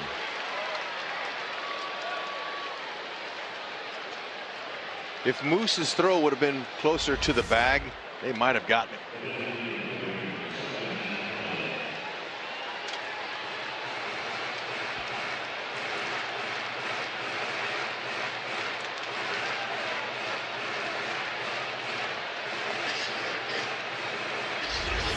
You have to be extremely alert if you're on the bases and you're the opposing team against the Royals, because they don't give up.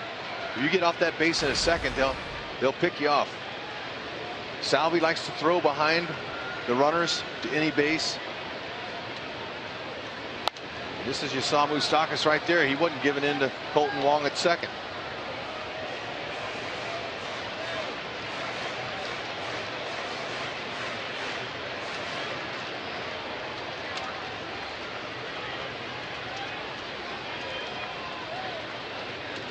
And Holiday is grounded to Moustakas twice, and one of his ground balls was a double play.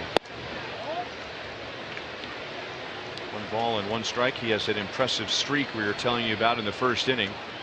He has reached base in each of the 38 games he has played this year. He was off yesterday.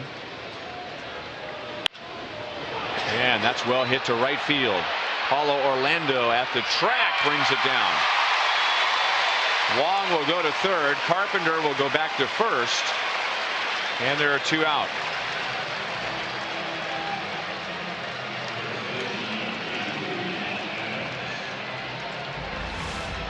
He's got power to all fields. He just didn't catch this one. It's on the off the end of the bat.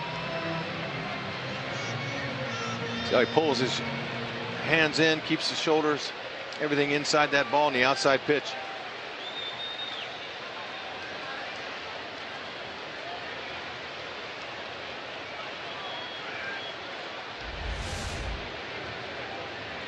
First and third, 2 down to Matt Adams, who is 0 for 2 so far against Chris Young.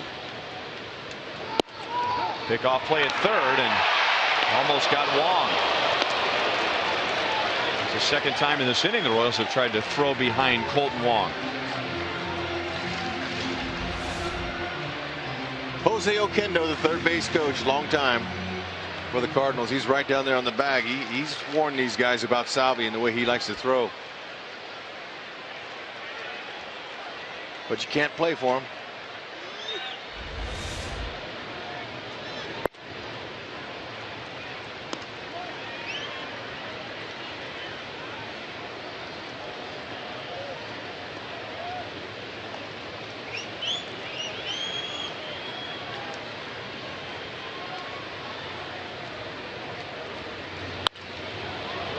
Hit hard and deep and foul, and it's 1-2 on Matt Adams, who has big time power. He has homered 4 times this year.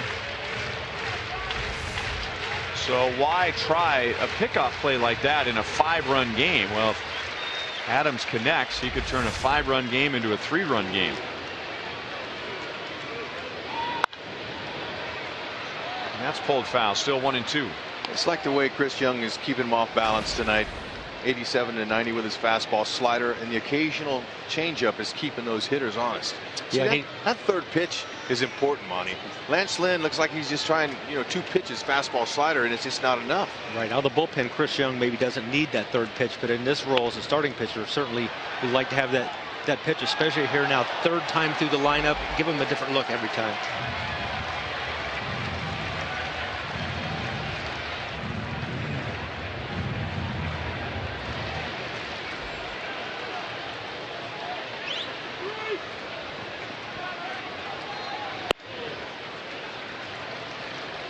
Two balls, 2 strikes.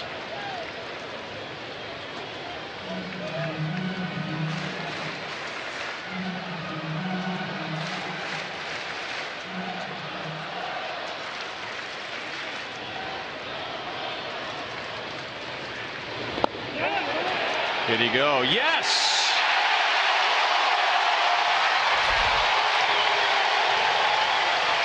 In the Royals' last 3 games,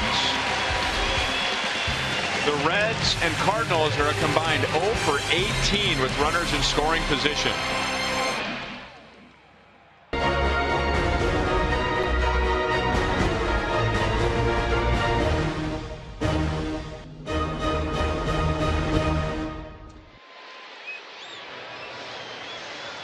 Well, how'd it go, Hud? Wow.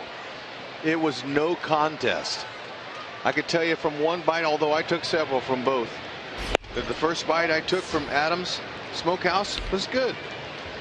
But then when I ate one of Rob McGee's ribs and then the sausage that had extra spice in it, it was no contest.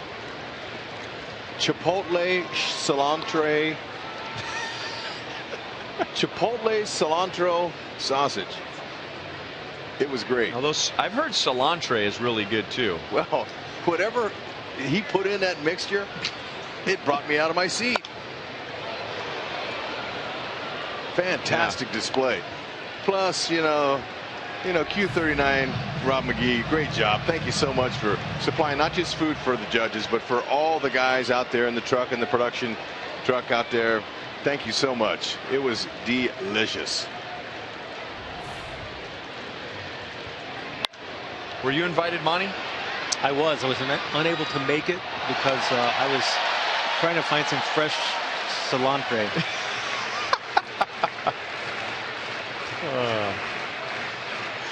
Especially organic cilantro is supposed to be even better. It's very much in season. Rhino, you should have come. It helps to get an invitation. Oh man, I'm so sorry about that.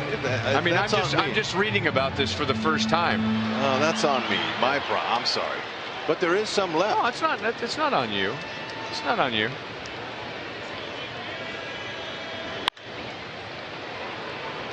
Well, I think we advertised the promos during the week a little bit. Yeah, you know what? And every night I watch TV, there are commercials for cruises to Alaska, but that doesn't mean you just show up and say, "Hey, I heard you're going to Alaska."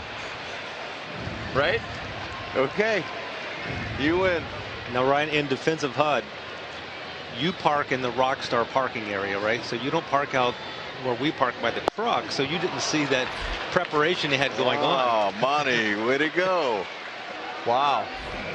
It was quite a display This out is there. like this is like a game. Is anybody keeping score here on Diggs? Hey, they had two big barbecues, one from St. Louis, one from here in Kansas City. I mean, it was a big production. Tents, you know, cameras. It's a big deal here. Thank you for letting me be a part of it.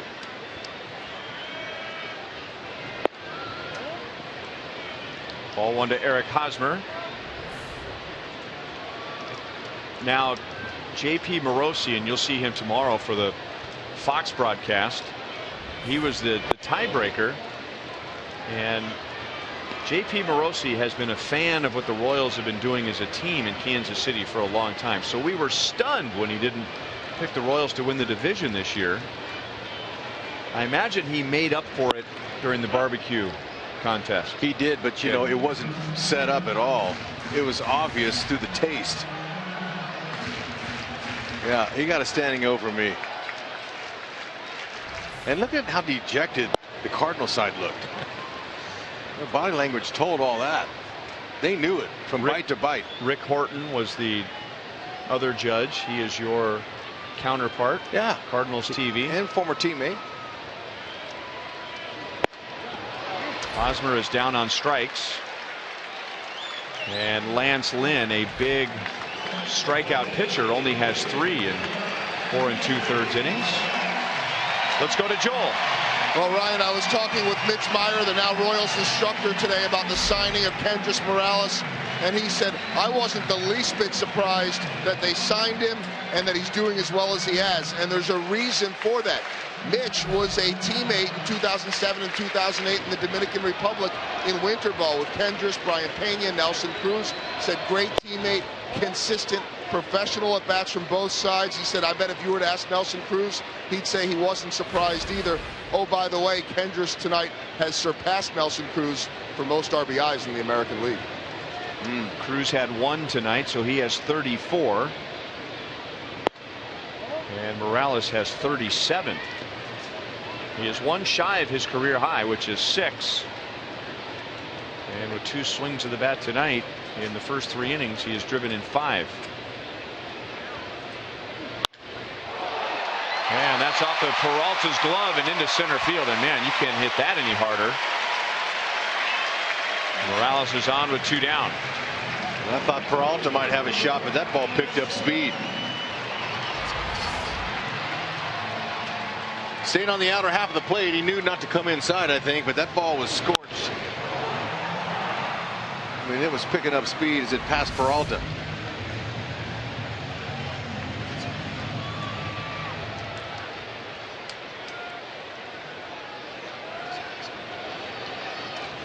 Royals, of course, lead the American League in hitting, so they just have been piling up the hits this year, and that's the 33rd time. This is game number 41. That's the 33rd time that we've had a Royal with 3 hits or more in a game. Alex Gordon normally does very well against the Cardinals. He is 0 for 2 so far tonight. There's his first hit. And Morales will round and head to third. Runners in the corners with 2 down. Gotta love Morales continuing to go into third base there. You're up 5 runs. That was challenging Borges, the center fielder, to try to throw me out here.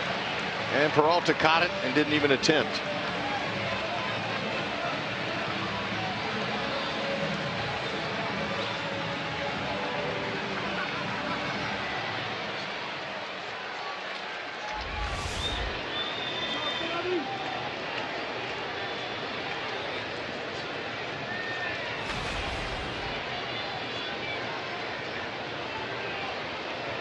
Salvador Perez 2 for 2 with a single and a double. 10 hits for the Royals in 4 2/3 innings.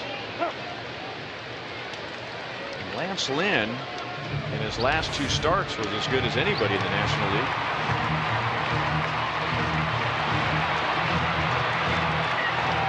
That's what speed do.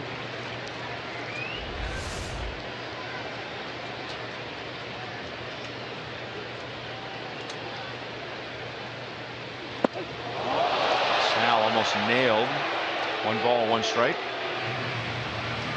It is the 21st time that the Royals have had 10 or more hits in a game, which is tied for second in the major leagues.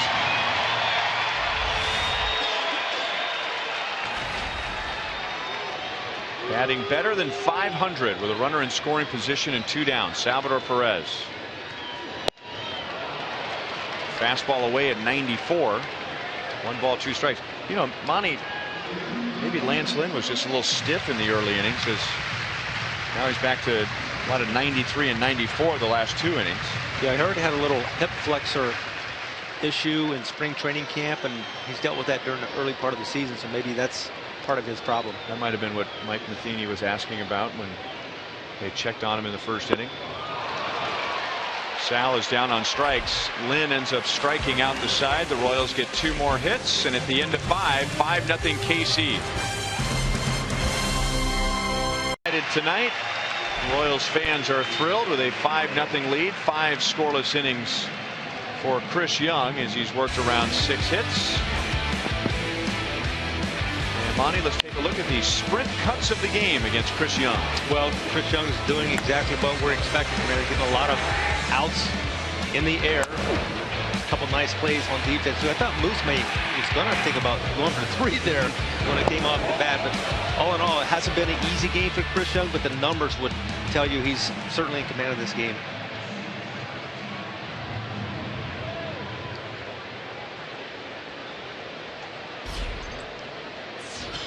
Johnny Peralta, Randall Grichuk, and Yadier Molina will bat in the top of the 6th inning. The first 2 games of the series, at least 24 hours ago, seemed to have a lot of intrigue on the mound because you have Chris Young making another start. Jason Vargas pitched a simulated game today. He's coming back from the disabled list soon, we believe. And Danny Duffy was scheduled to start tomorrow. Peralta launches it toward left field, and that is foul. No balls and 2 strikes. But then we found out before the game tonight that it'll be Edinson Volquez tomorrow, and Danny Duffy will be pushed to the Yankees series because Duffy has been experiencing some tightness in his shoulder. So Volquez and Lackey tomorrow, 2 evenly matched pitchers. Peralta strikes out. That is the 2nd strikeout for Chris Young. So it gives Duffy a little extra time if his shoulder is tight, and maybe that's a better matchup for him going up against the New York Yankees at Yankee Stadium, where he'll see some left-hand hitters in that short porch and right. Just hopefully he's able to make that start. Anytime you have shoulder stiffness, there's always concern, especially this time of year. You don't want to push things too far. Remember last year in New York, Danny had that stiff shoulder issue, had to miss a couple of starts. That's right. He like 1 pitch. Yeah, right? I was going to say 1 pitch. Yep.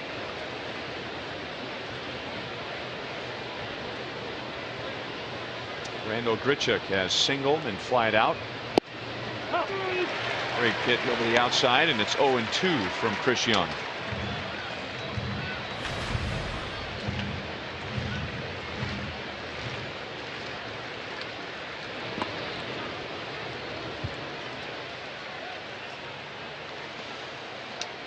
Chris Young was a DraftKings player to watch, and he hasn't disappointed tonight.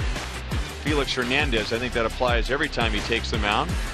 D. Gordon has done well against Baltimore, and Chris Bryant, we'll see him during the next road trip when the Royals go to Wrigley Field.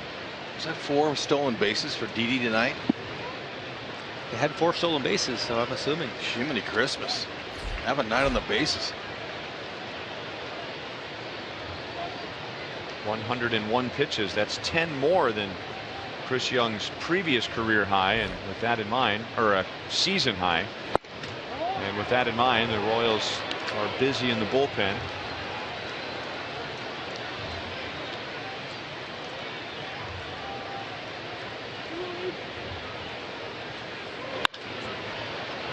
In the air. 2 outs in the 6th inning. thinking Ned Yost is going to let Chris Young stay out there as long as he's perfect this inning. Once there's a base runner, wouldn't be surprised to see him go to the bullpen. How many other general managers are either keeping tabs on the Royals or just completely ignoring the Royals because they don't want to hear how well Chris Young is doing, because they passed on Chris Young? And there are teams out there that need pitching a lot more than the Royals did this year, and yet Dayton Moore, with some foresight, went out and signed someone who was supposed to be a long reliever and maybe a start here or there. And where would they be right now without Chris Young? It's a good question. He's been a godsend for the Royals.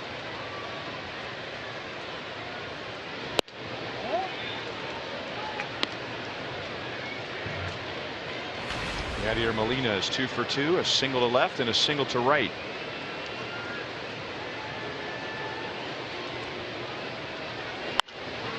Got it in on him. In the air again.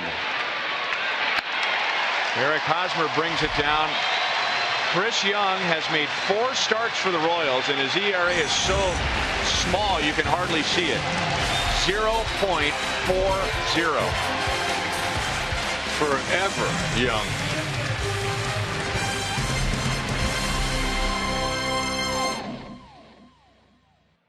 For great deals on new Ford cars and trucks, visit thoroughbredford.com.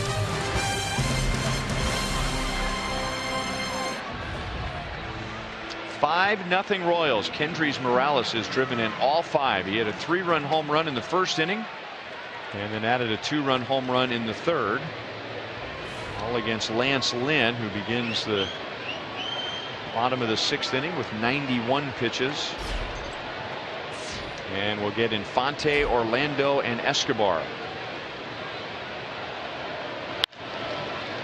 Omar's after the first pitch, and that will drop foul. Our Sonic Slam inning contestant is Jeff Sufferling from Blue Springs. If the Royals hit a home run in this inning, Jeff wins $600.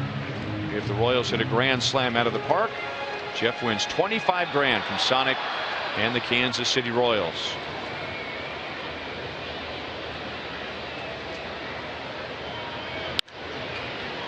Had him reaching, and Grichuk makes it an interesting play as he started back and then had to sprint in to make the catch.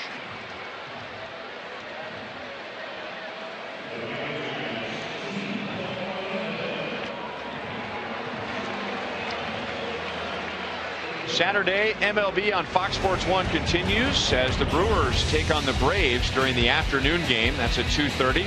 Then at 6 p.m. game 2 with the Royals and the Cardinals. Matt Vasgersian, John Smoltz, who's going into the Hall of Fame, and J.P. Morosi will cover the game for you. You're home for baseball every Saturday, Fox and Fox Sports 1.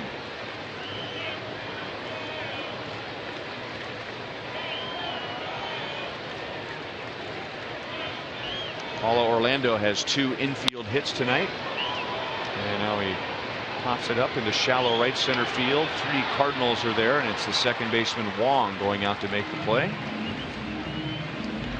2 away.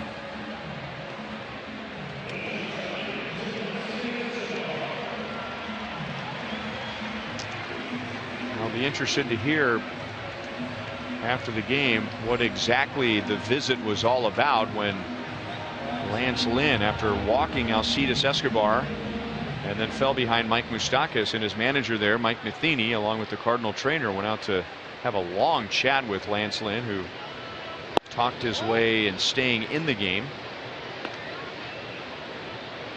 By doing that, saving Matheny's bullpen big time.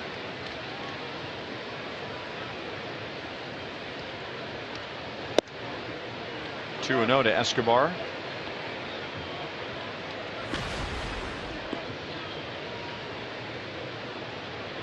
He walked leading off the first inning, and along with Lorenzo Cain scored on the first of Kendrys Morales' 2 home runs.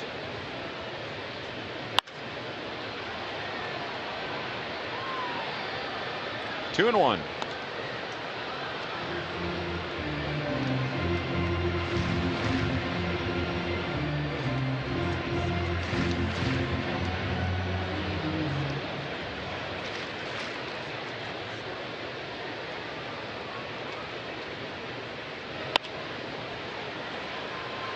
Adams runs to the camera bay. You know, having the governor up here asking him about what element of the Royals he likes. He talked about the defense, and for Escobar on the first hitter of the game, second pitch, to taking that bat away was really special. Colton Wong. It was going to land foul, but never know. He gets another chance. He could have got a base hit and got on base.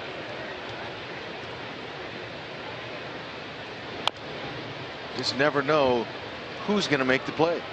Someone's going to each night. Second pitch. Moose is going for it. It's a tough angle and a long run. That's almost as difficult as the play he made in Cleveland last year. Yeah, look at the slide. It's just like he slides into the base. His right leg tucked. Perfect slide. Long goes out. Borges comes in. And Borges makes the play. That's the first 1-2-3 inning for Lance Lynn. At the end of 6, the Royals lead 5-0. You buy your Midwest Ford dealers. Visit your MidwestFordDealers.com. And by Academy Sports and Outdoors. Right stuff, low price, every day.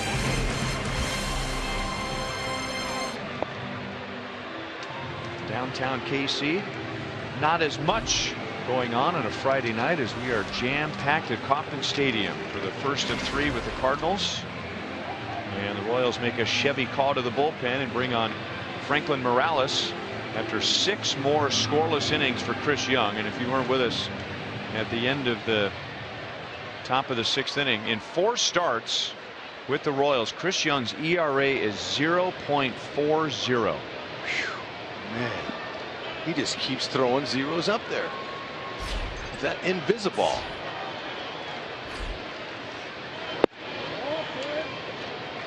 Morales hasn't faced big league hitters in 7 days.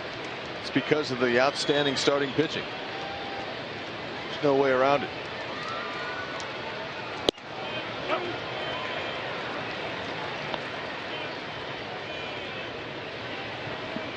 He's got a fastball slider he'll use out of the bullpen.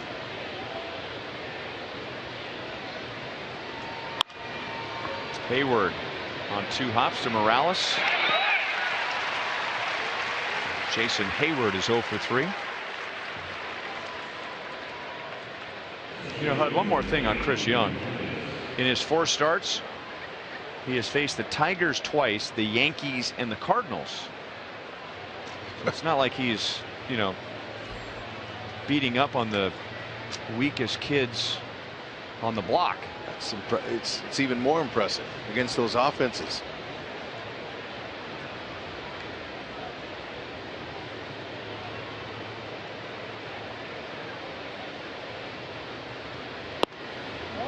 Peter Borges takes ball 1.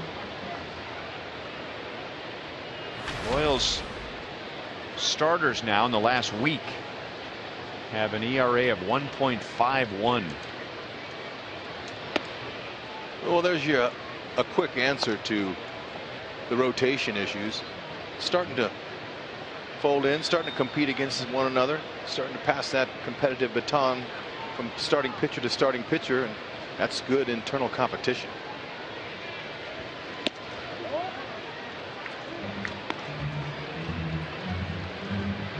On Borges.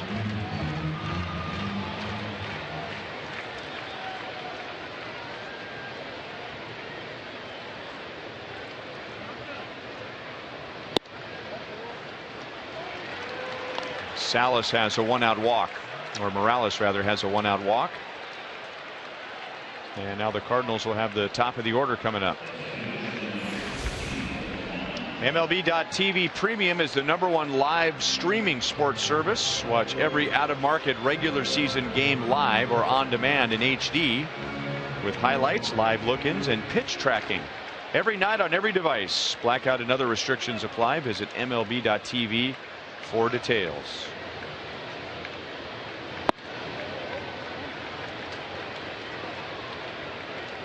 You know, starting rotation over the past week has dropped about 50 points off of their collective ERA. And that's a ton. Catching up. throwing strikes, getting ahead of hitters, and obviously that defense has a lot to do with it.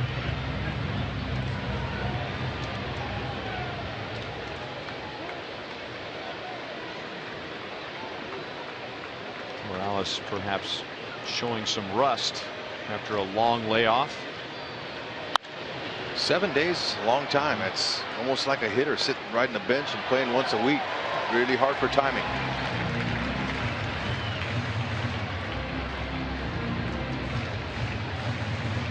Might be a little strong.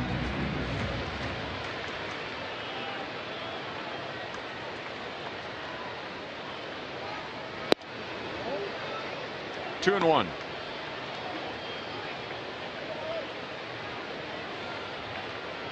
You know, he spent a lot of time this year, and for good reason, talking about Chris Young, Ryan Madsen, Joe Blanton has even made a contribution. You know, Franklin Morales was a non-roster invitee. Wong runs well. No double play, but the Royals get the second out of the inning.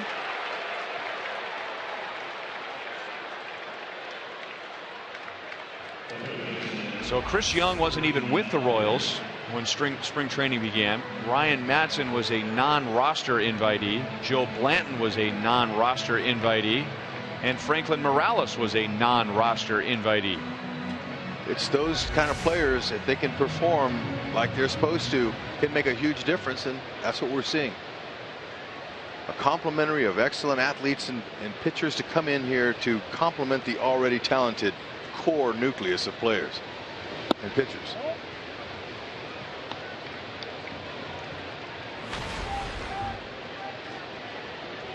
Matt Carpenter last year and tonight is hitting .588 against the Royals. Well, he almost had Wong picked off. And .588 sounds low. It seems like Matt Carpenter is always on base.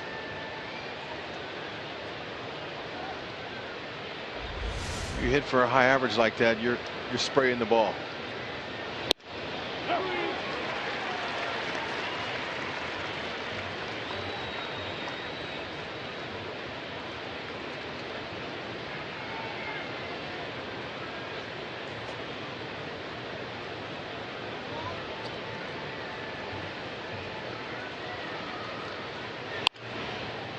Slow roller to Moustakas. The play is to first. 7 scoreless innings for Royals pitching tonight. Stretch time in Kansas City. The Royals lead 5-0. Detroit beating Houston, Cleveland all over Cincinnati.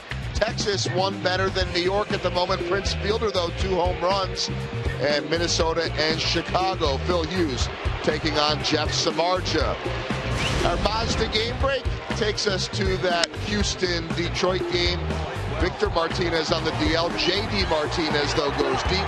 6-2 is the final. They've won the first 2 against the Astros. Yesterday's win gave the Royals the best record in the American League. A win for the Royals tonight would give them the best record in the majors. Thank you, Joe. Here is Carlos Villanueva on for Lance Lynn. He'll get Mike Moustakas, Lorenzo Cain, and Eric Hosmer. 88-92 with his fastball.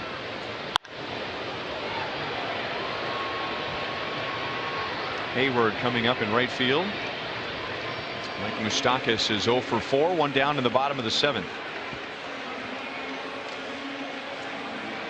Villanueva will mix in a slider and a changeup off of that fastball.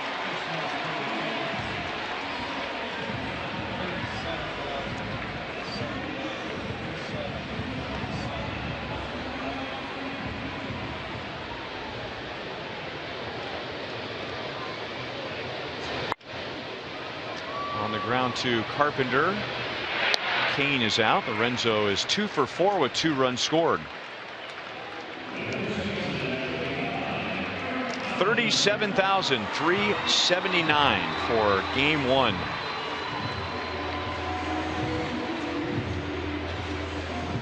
So just about 1,500 shy of an official sellout. Slow curveball, 71 miles an hour. Doesn't look like there's many empty seats here.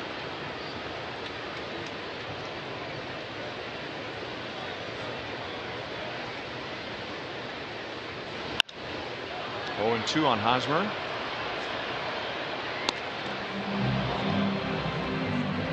Oh for 3 so far tonight.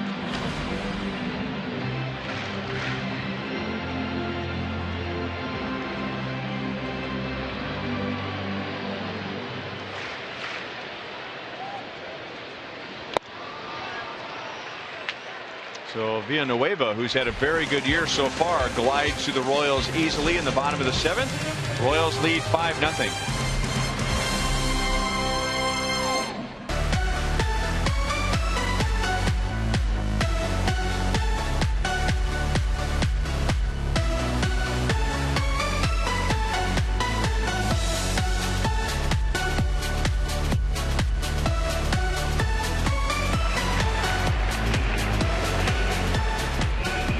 Great night in Kansas City and a great night at Kauffman Stadium as the Royals lead 5-1 in game 1 of 6 this year at the I-70 series, because the Royals interleague partner this season is the National League Central. So instead of 4 games against the Cardinals, we will see 6. Farmland will show us what's coming up at the K tomorrow night, and it's on Fox Sports 1, Edinson Volquez and John Lackey, on Fox. And then on Sunday, back on Fox Sports Kansas City, Yordano Ventura and Michael Wacha. The Royals made the decision before the game tonight that Danny Duffy would be pushed back a few days because of some stiffness in his left shoulder, so Volquez will fill that spot tomorrow on Fox. Ryan Madsen comes on to face Matt Holliday, Matt Adams, and Johnny Peralta.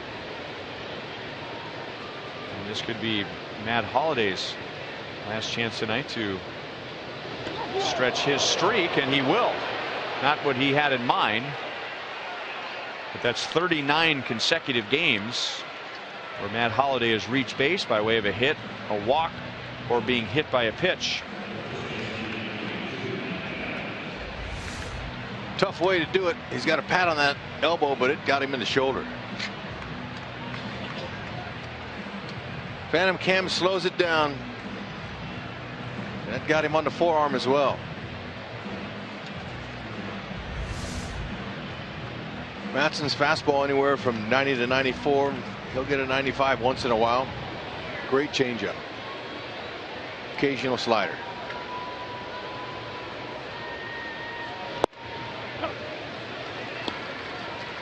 But at 6'6", 230, he's got a nice little downhill angle with that height, making it a little bit more difficult to square it up. Escobar diving, blind flip to second base, and they get the force.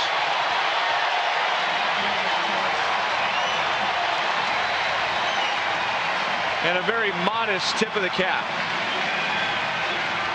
Great Hall of Fame basketball player Magic Johnson made that play famous, but Magic's got nothing over Escobar on this one. This is a no-look force out at second. And Moose thought about continuing that double play, but he said, we're good enough for one there.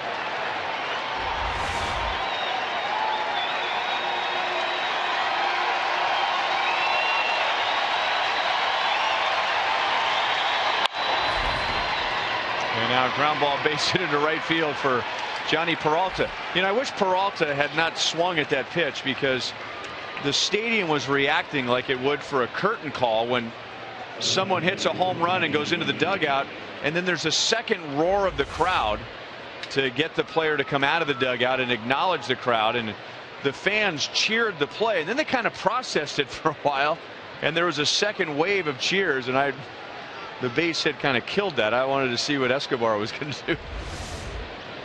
Yeah, looking at that replay angle there, Moose, had he thrown it, he might have had a chance at him at first.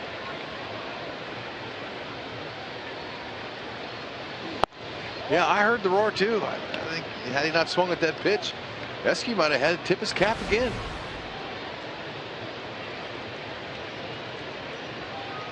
Randall Grichuk is 1 for 3. He has Adams at second base and Peralta at first. 1 ball, 1 strike.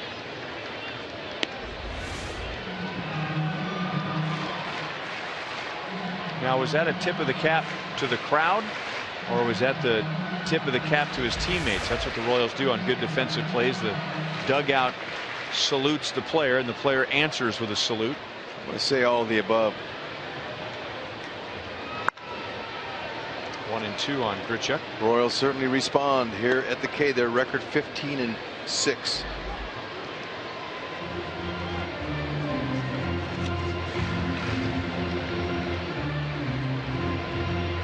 Cardinals are 15-5 in their home ballpark. 2 best marks.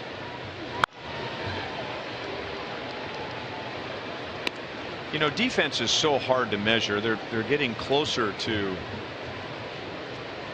numbers that are somewhat universally recognized, but the 2 that have been used the most are defensive runs saved and ultimate zone rating, which the Royals lead both. But it's the way the Royals lead both.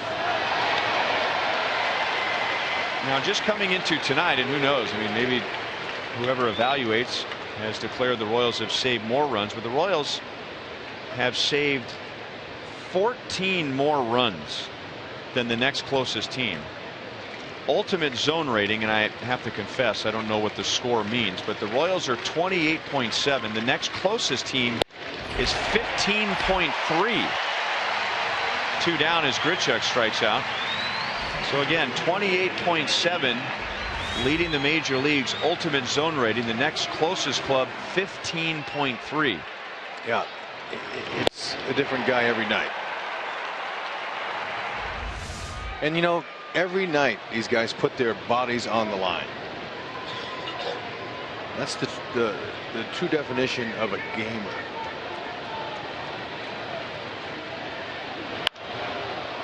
Changeup is hit foul by Molina. You hear the term gamer used on a player once in a while, and that is a guy who makes the play at any cost. Just make the play. And we see that nightly here.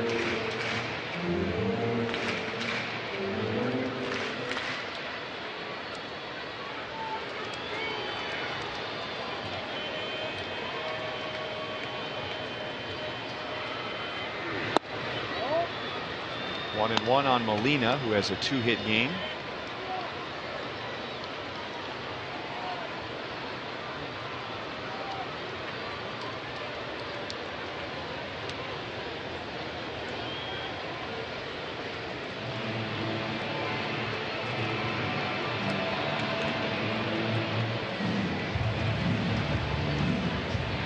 And while Sal and Ryan Matson chat, we remind you to stop in and check out Rivals Sports Bar, located just beyond the fountains in right field, boasting one of the best views in Kauffman Stadium. This popular spot is equipped with a 360-degree bar and a full menu of delicious food and beverage options. You can watch the game in style with floor-to-ceiling glass and numerous HD TVs. That is rule to swing, and it's 1-2 on Molina, the former home of Boulevard Royals Live. That spot right there, that's where Joel and Monty used to hang out.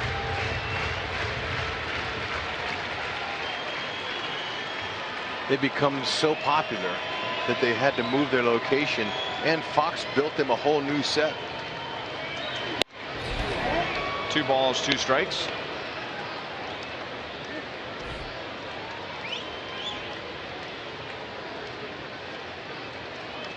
Matt Adams at second base. Johnny Peralta's at first.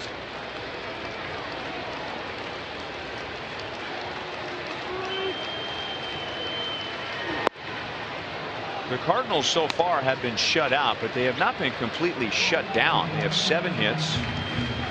They have had a hit batter, and they have had 3 walks. So they've had 11 base runners in 7+ innings.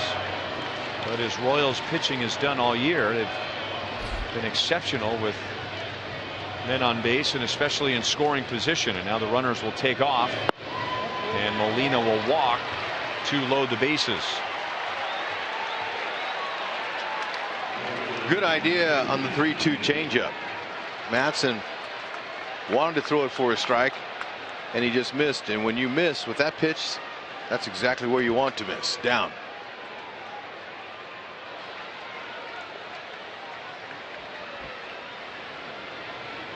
So now Madsen against Ryan, or rather Jason Hayward, and Hayward hasn't had a lot of experience against Ryan Madsen, but he has done quite well.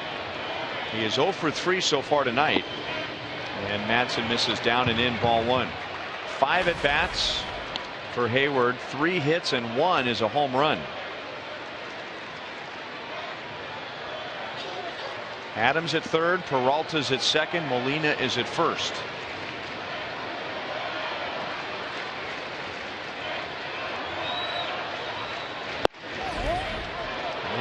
Ruled a little high. 2 balls and no strikes. Hayward knows a good pitch is coming. He hopes. Madsen taking his time walking behind the mound, gathering himself here. 2-0. He 1 out away from getting out of it.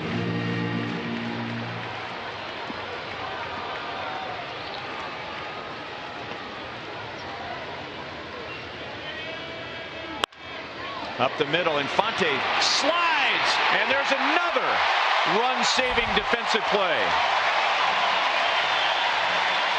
So the Royals on the mound, and with the leather come through again. Opponents now 0 for their last 20 against the Royals with runners in scoring position. You can't get it by him. Tip a cap. Driven in 5 runs. Our Chrysler drives of the game. A 3-run shot in the first inning, followed by a 2-run shot in the third inning. On identical pitches. Same location, same spot. Can't get him out there. No vibration on the bat. Squarely squared up.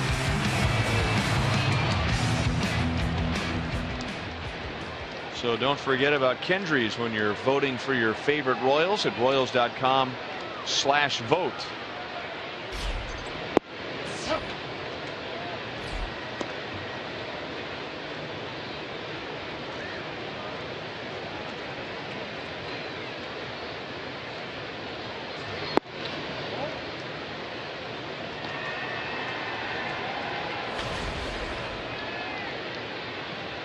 Morales has not been an all-star yet.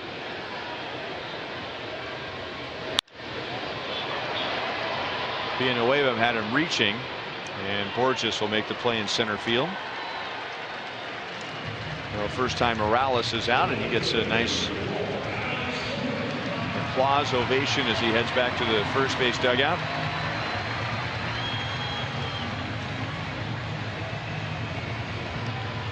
And now Alex with 1 out as we remind you to vote for the Royals Player of the Month at rallyhouse.com, and you'll be entered to win a majestic prize pack from Rally House.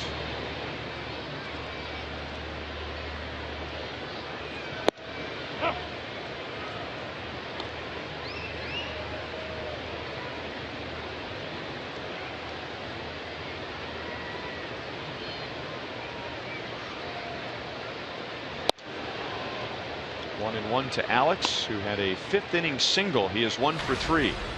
One of the Royals' 10 hits tonight.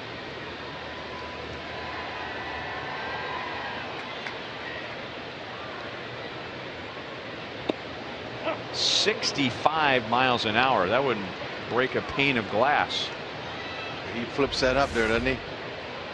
Big time control of that release point. Slow it down that much. It's like a curveball we'd see from Joaquim Soria every now and then. Does a lot to mess up a hitter's timing, that's for sure.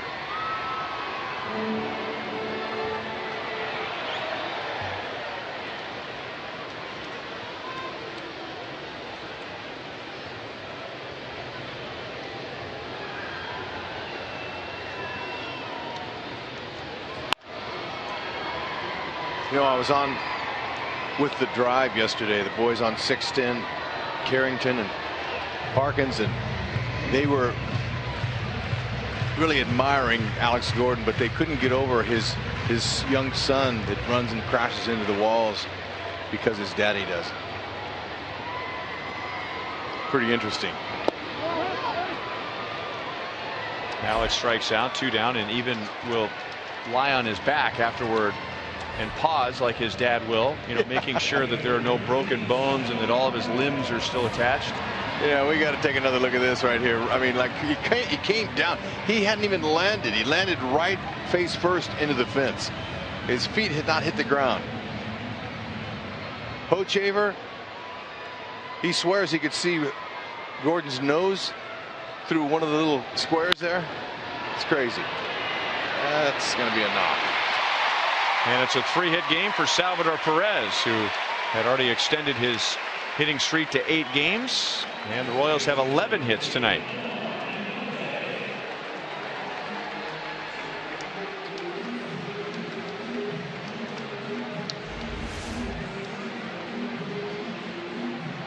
Reached out, just look at his body. Didn't even use his body, just stepped and used his hands. Hit it like he threw it.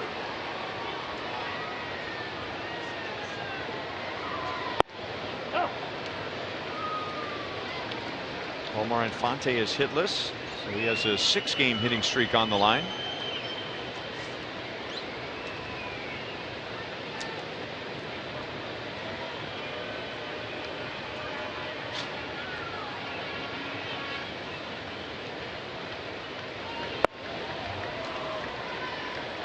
One and one. That is the longest current hitting streak for a Royal.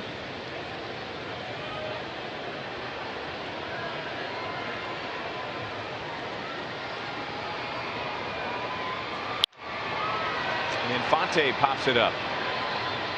And Grichuk in from left. Royals are scoreless in the bottom of the 8th inning. 3 outs away from taking game 1. It'll be Jason Frazier in the top of the 9th inning. Nothing to the top of the 9th inning. Tonight's copyrighted telecast is presented by authority of the Kansas City Royals and may not be reproduced or retransmitted in any form. And the accounts and descriptions of this game may not be disseminated without the express written consent of the Kansas City Royals Baseball Corporation. Ryan Lefevre, Rex Hudler, Joel Goldberg, Jeff Montgomery. And we will give way to Fox Sports tomorrow, as you will get a doubleheader. First on Fox Sports 1, it's the Brewers and the Braves at 2:30, and then on Fox, Game 2 of the I-70 series. The Royals hosting the Cardinals at 6 o'clock. Matt Vasgersian, John Smoltz, and J.P. Morosi will handle the call.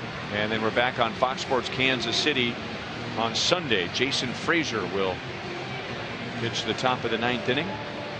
Peter Borges, Colton Wong, and Matt Carpenter scheduled to come up, and Jason Frazier has a 0.73 ERA. Yep, very respectable. Fastball, slider, occasional split fingers or a split finger pitch. We got a little flinch from Borges right there. A little slider that started in and it backed up over the plate.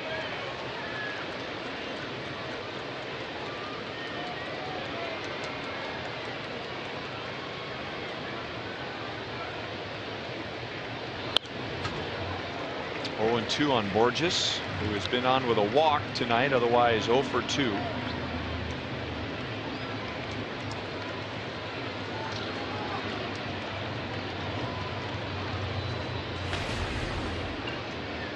Borges doesn't have much power, but one of his career home runs has been against Jason Frazier.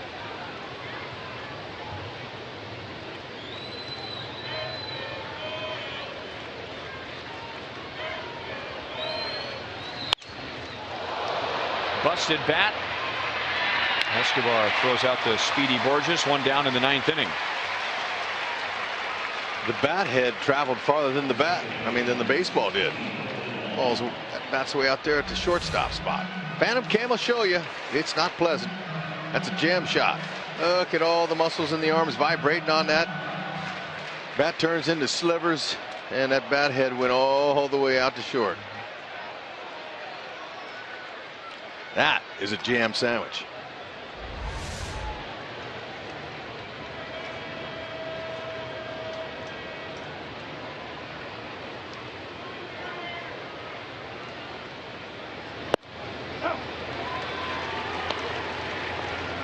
Cardinals second baseman Colton Wong has singled and walked. He is 1 for 3 tonight.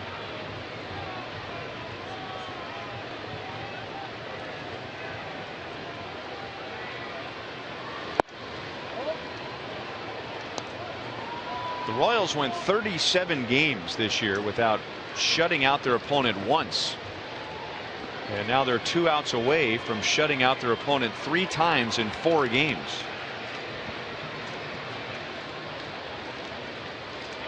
At a time when pitching was becoming a bit of a question.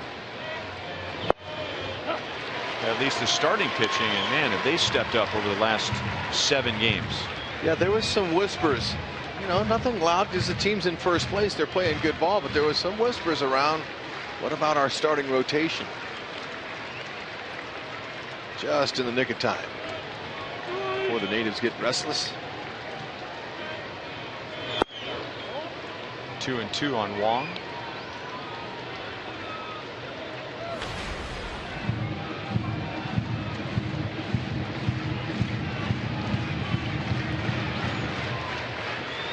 Cardinals have had a bit of a struggle lately offensively in their last 10 games.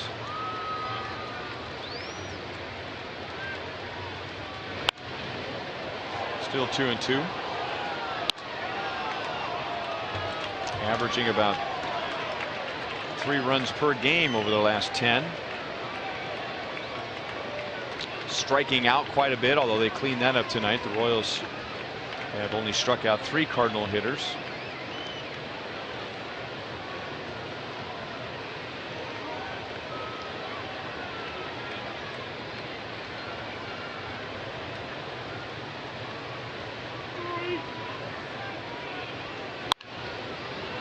Up the right field line and foul. Still 2-2 on Colton Wong. Coming up after the game, it's Boulevard Royals Live with Joel and Monty from their brand spanking new set out in left center field next to the Miller Lite Fountain Bar in the Royals Hall of Fame. A lot of chat tonight about Kendrys Morales, who has homered twice, driven in 5, and taken over the league lead in RBIs. As well as Chris Young, 6 more scoreless innings for Chris Young. 3-2 on Colton Wong. Franklin Morales and Ryan Madsen have pitched in with scoreless innings. Jason Frazier trying to do the same to close this one out. And some fine defensive plays again tonight, which we've come to expect. 2 by Escobar and 1 from Infante that saved a couple of runs. That stung.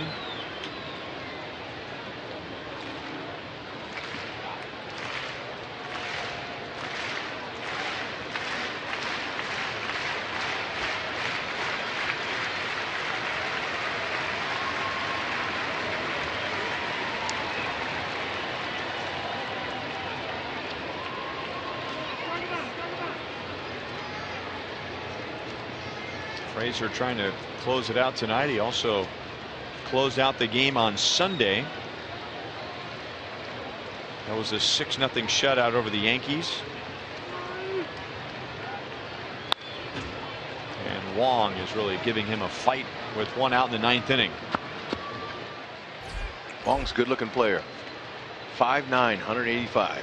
Not very big in stature, but certainly has a compact stroke and has some power.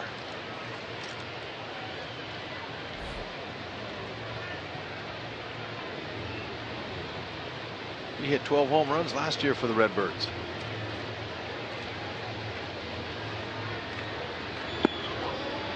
And he earned that walk. Second walk that Wong has earned tonight, on base for a third time, and the Cardinals have 1 on, 1 out. Chris Maloney is the Cardinal first base coach.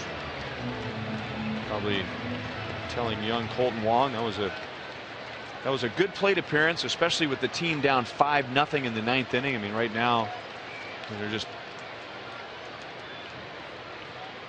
playing with pride as they have a ways to go to make this a game again, but still working hard, still fighting hard, and reaching with a walk.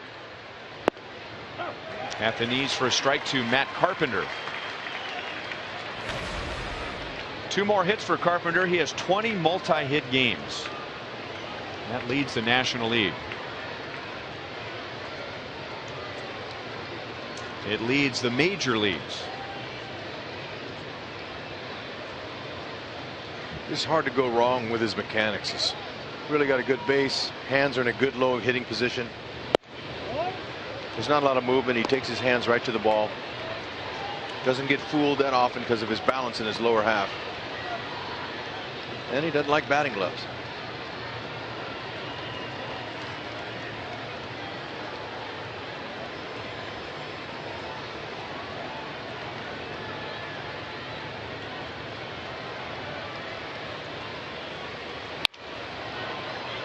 Frazier's ahead, 1 ball, 2 strikes.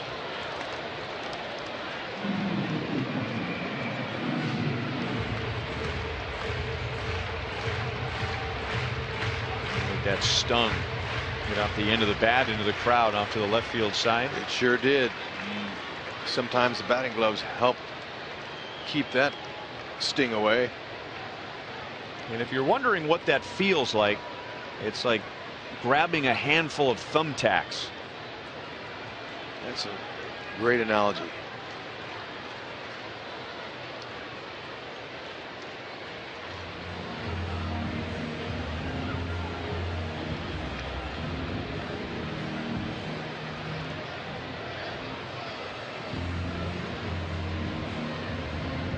You know, he missed some games this year because of fatigue. I asked him about it before the game. There's a split finger. That'll do it. It's going away. Hits it right off the end of the bat. It's the top hand that vibrates the most. And I asked him about that. He said it was an unusual feeling. He felt dizzy, and the Cardinals just said, look, why don't you just take a few days off? So they just let him stay home, and the team went on the road, and he joined them a few days later. But he missed 3 or 4 games because of fatigue. Hydration plays a big part of it, or lack of. 2-2.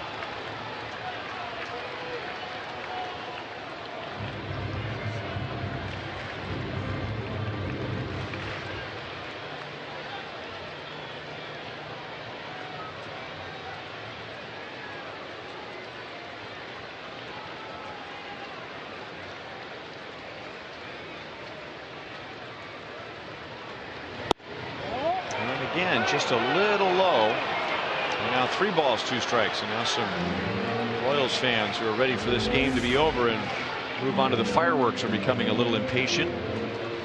Well, you know, it's a good take. And she's missing it.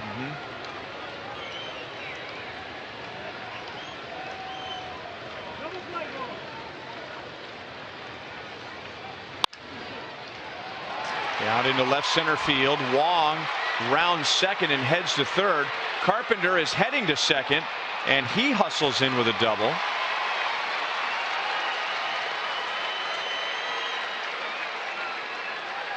Matt Carpenter with a 3-hit game and on base 4 times.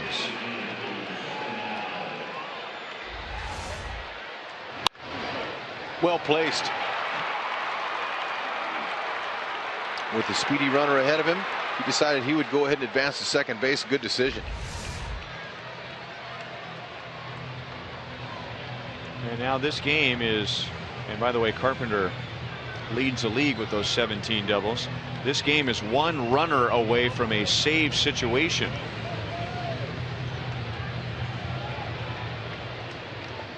And Greg Holland is throwing in the Royals bullpen.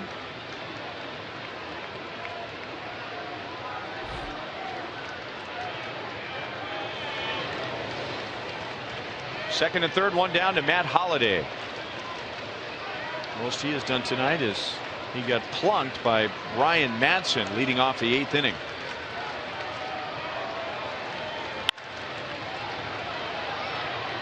And in getting hit, he reached base for a 39th consecutive game to begin the season. Nothing wrong with that. It's impressive. He's also hitting 500 with the runner in scoring position coming into this game.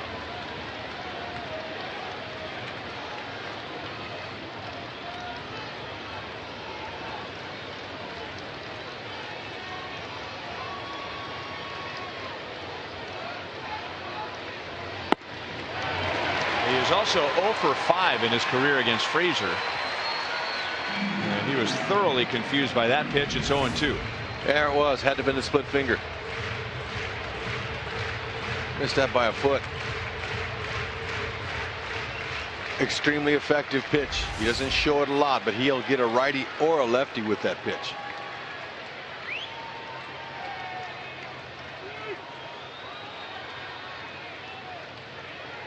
Now fastball up. That's got to be a swing, right? Wow.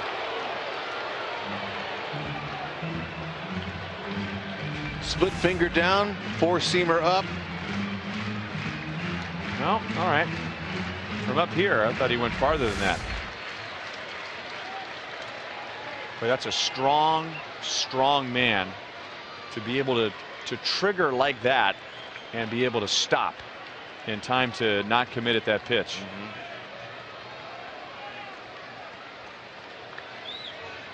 And back with a splitter, and now 2-2.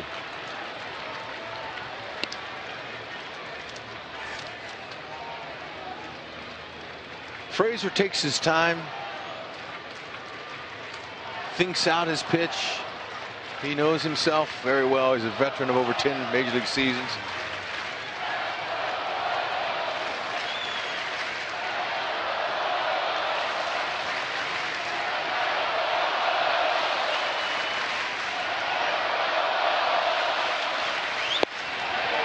Just outside. It has not been a great inning for Jason Frazier, and especially with a 5-0 lead, but man, he has just missed about 5 times in this inning. It's not like he's all over the plate. He's had many pitches just like that one. A little high, a little wide, a little low.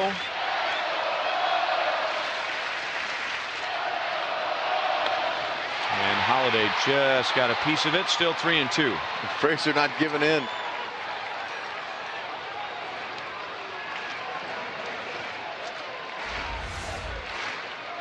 He's going split finger again. Sometimes hitters will say, all right, I know he's got to challenge me here, but that was just an emergency hack to keep it off, keep the foul ball going, and trying to buy another pitch.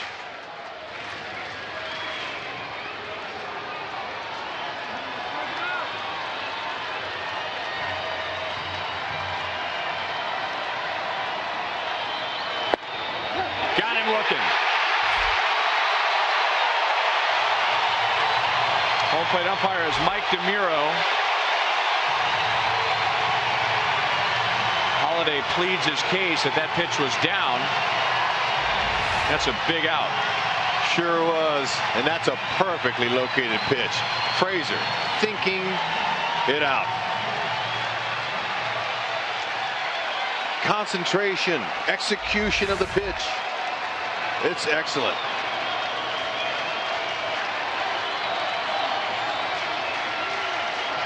That means a potential tying run is still in the hole, not on deck. And now Matt Adams. And that pitch was very close for ball 1.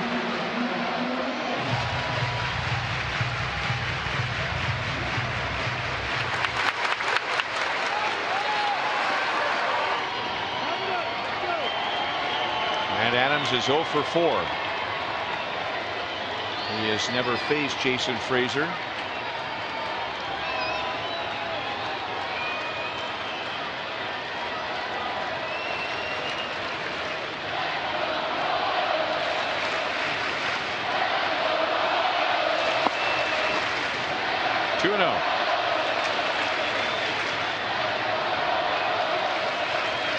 Sal and Frazier want to talk it over.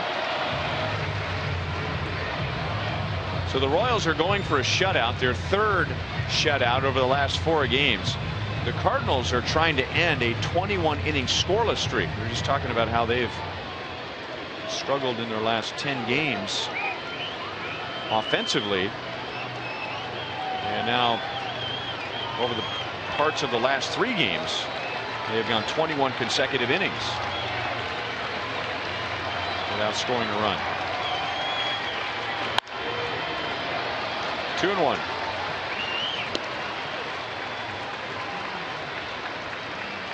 Is that worthy of a sympathy card? No. No. But I think before this year is over, we are going to find a suitable place for a sympathy card. Oh, Frazier going to see if he can stay on the razor's edge. Keep it out of the middle. On the ground to Hosmer. Frazier to the bag. The Royals have the best record in the major leagues.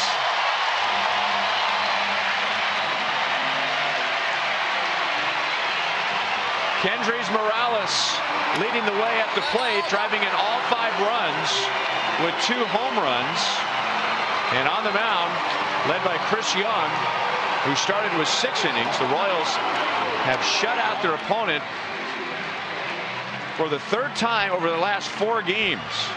So the KCWs on this homestand have come by blanking their opponent. Gotta love the starting pitching, and it's continuing to dominate for Ned Yost. Chris Young. Sorry, Ned. 400 career victories for Ned Yost as manager of the Royals.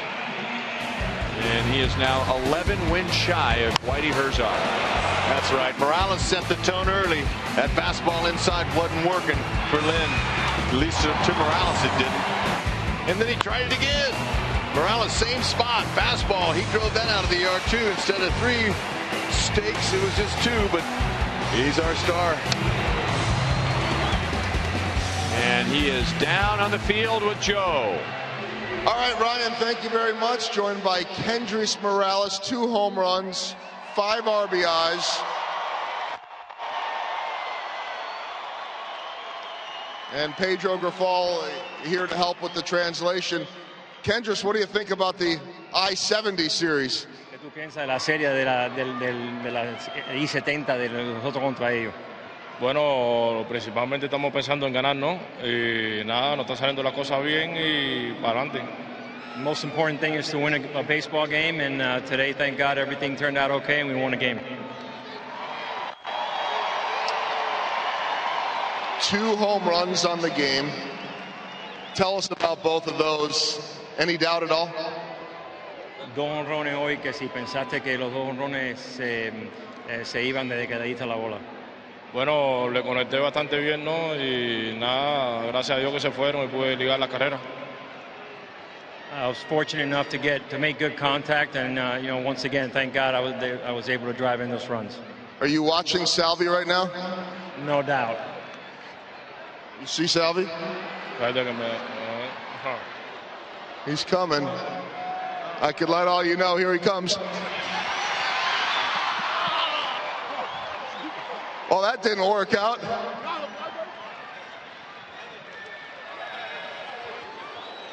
Notice to all the cameramen, you could also be a target. How much are you enjoying your time with the Royals? ¿Cómo te estás divirtiendo aquí con nosotros? Bueno, tenemos buen equipo, ¿no? Buenos fanáticos también y nada, que sigan apoyándonos para nosotros tener bastante fuerza para el juego. We got a good ball club. We got great fans, and hopefully you guys keep coming out and supporting us.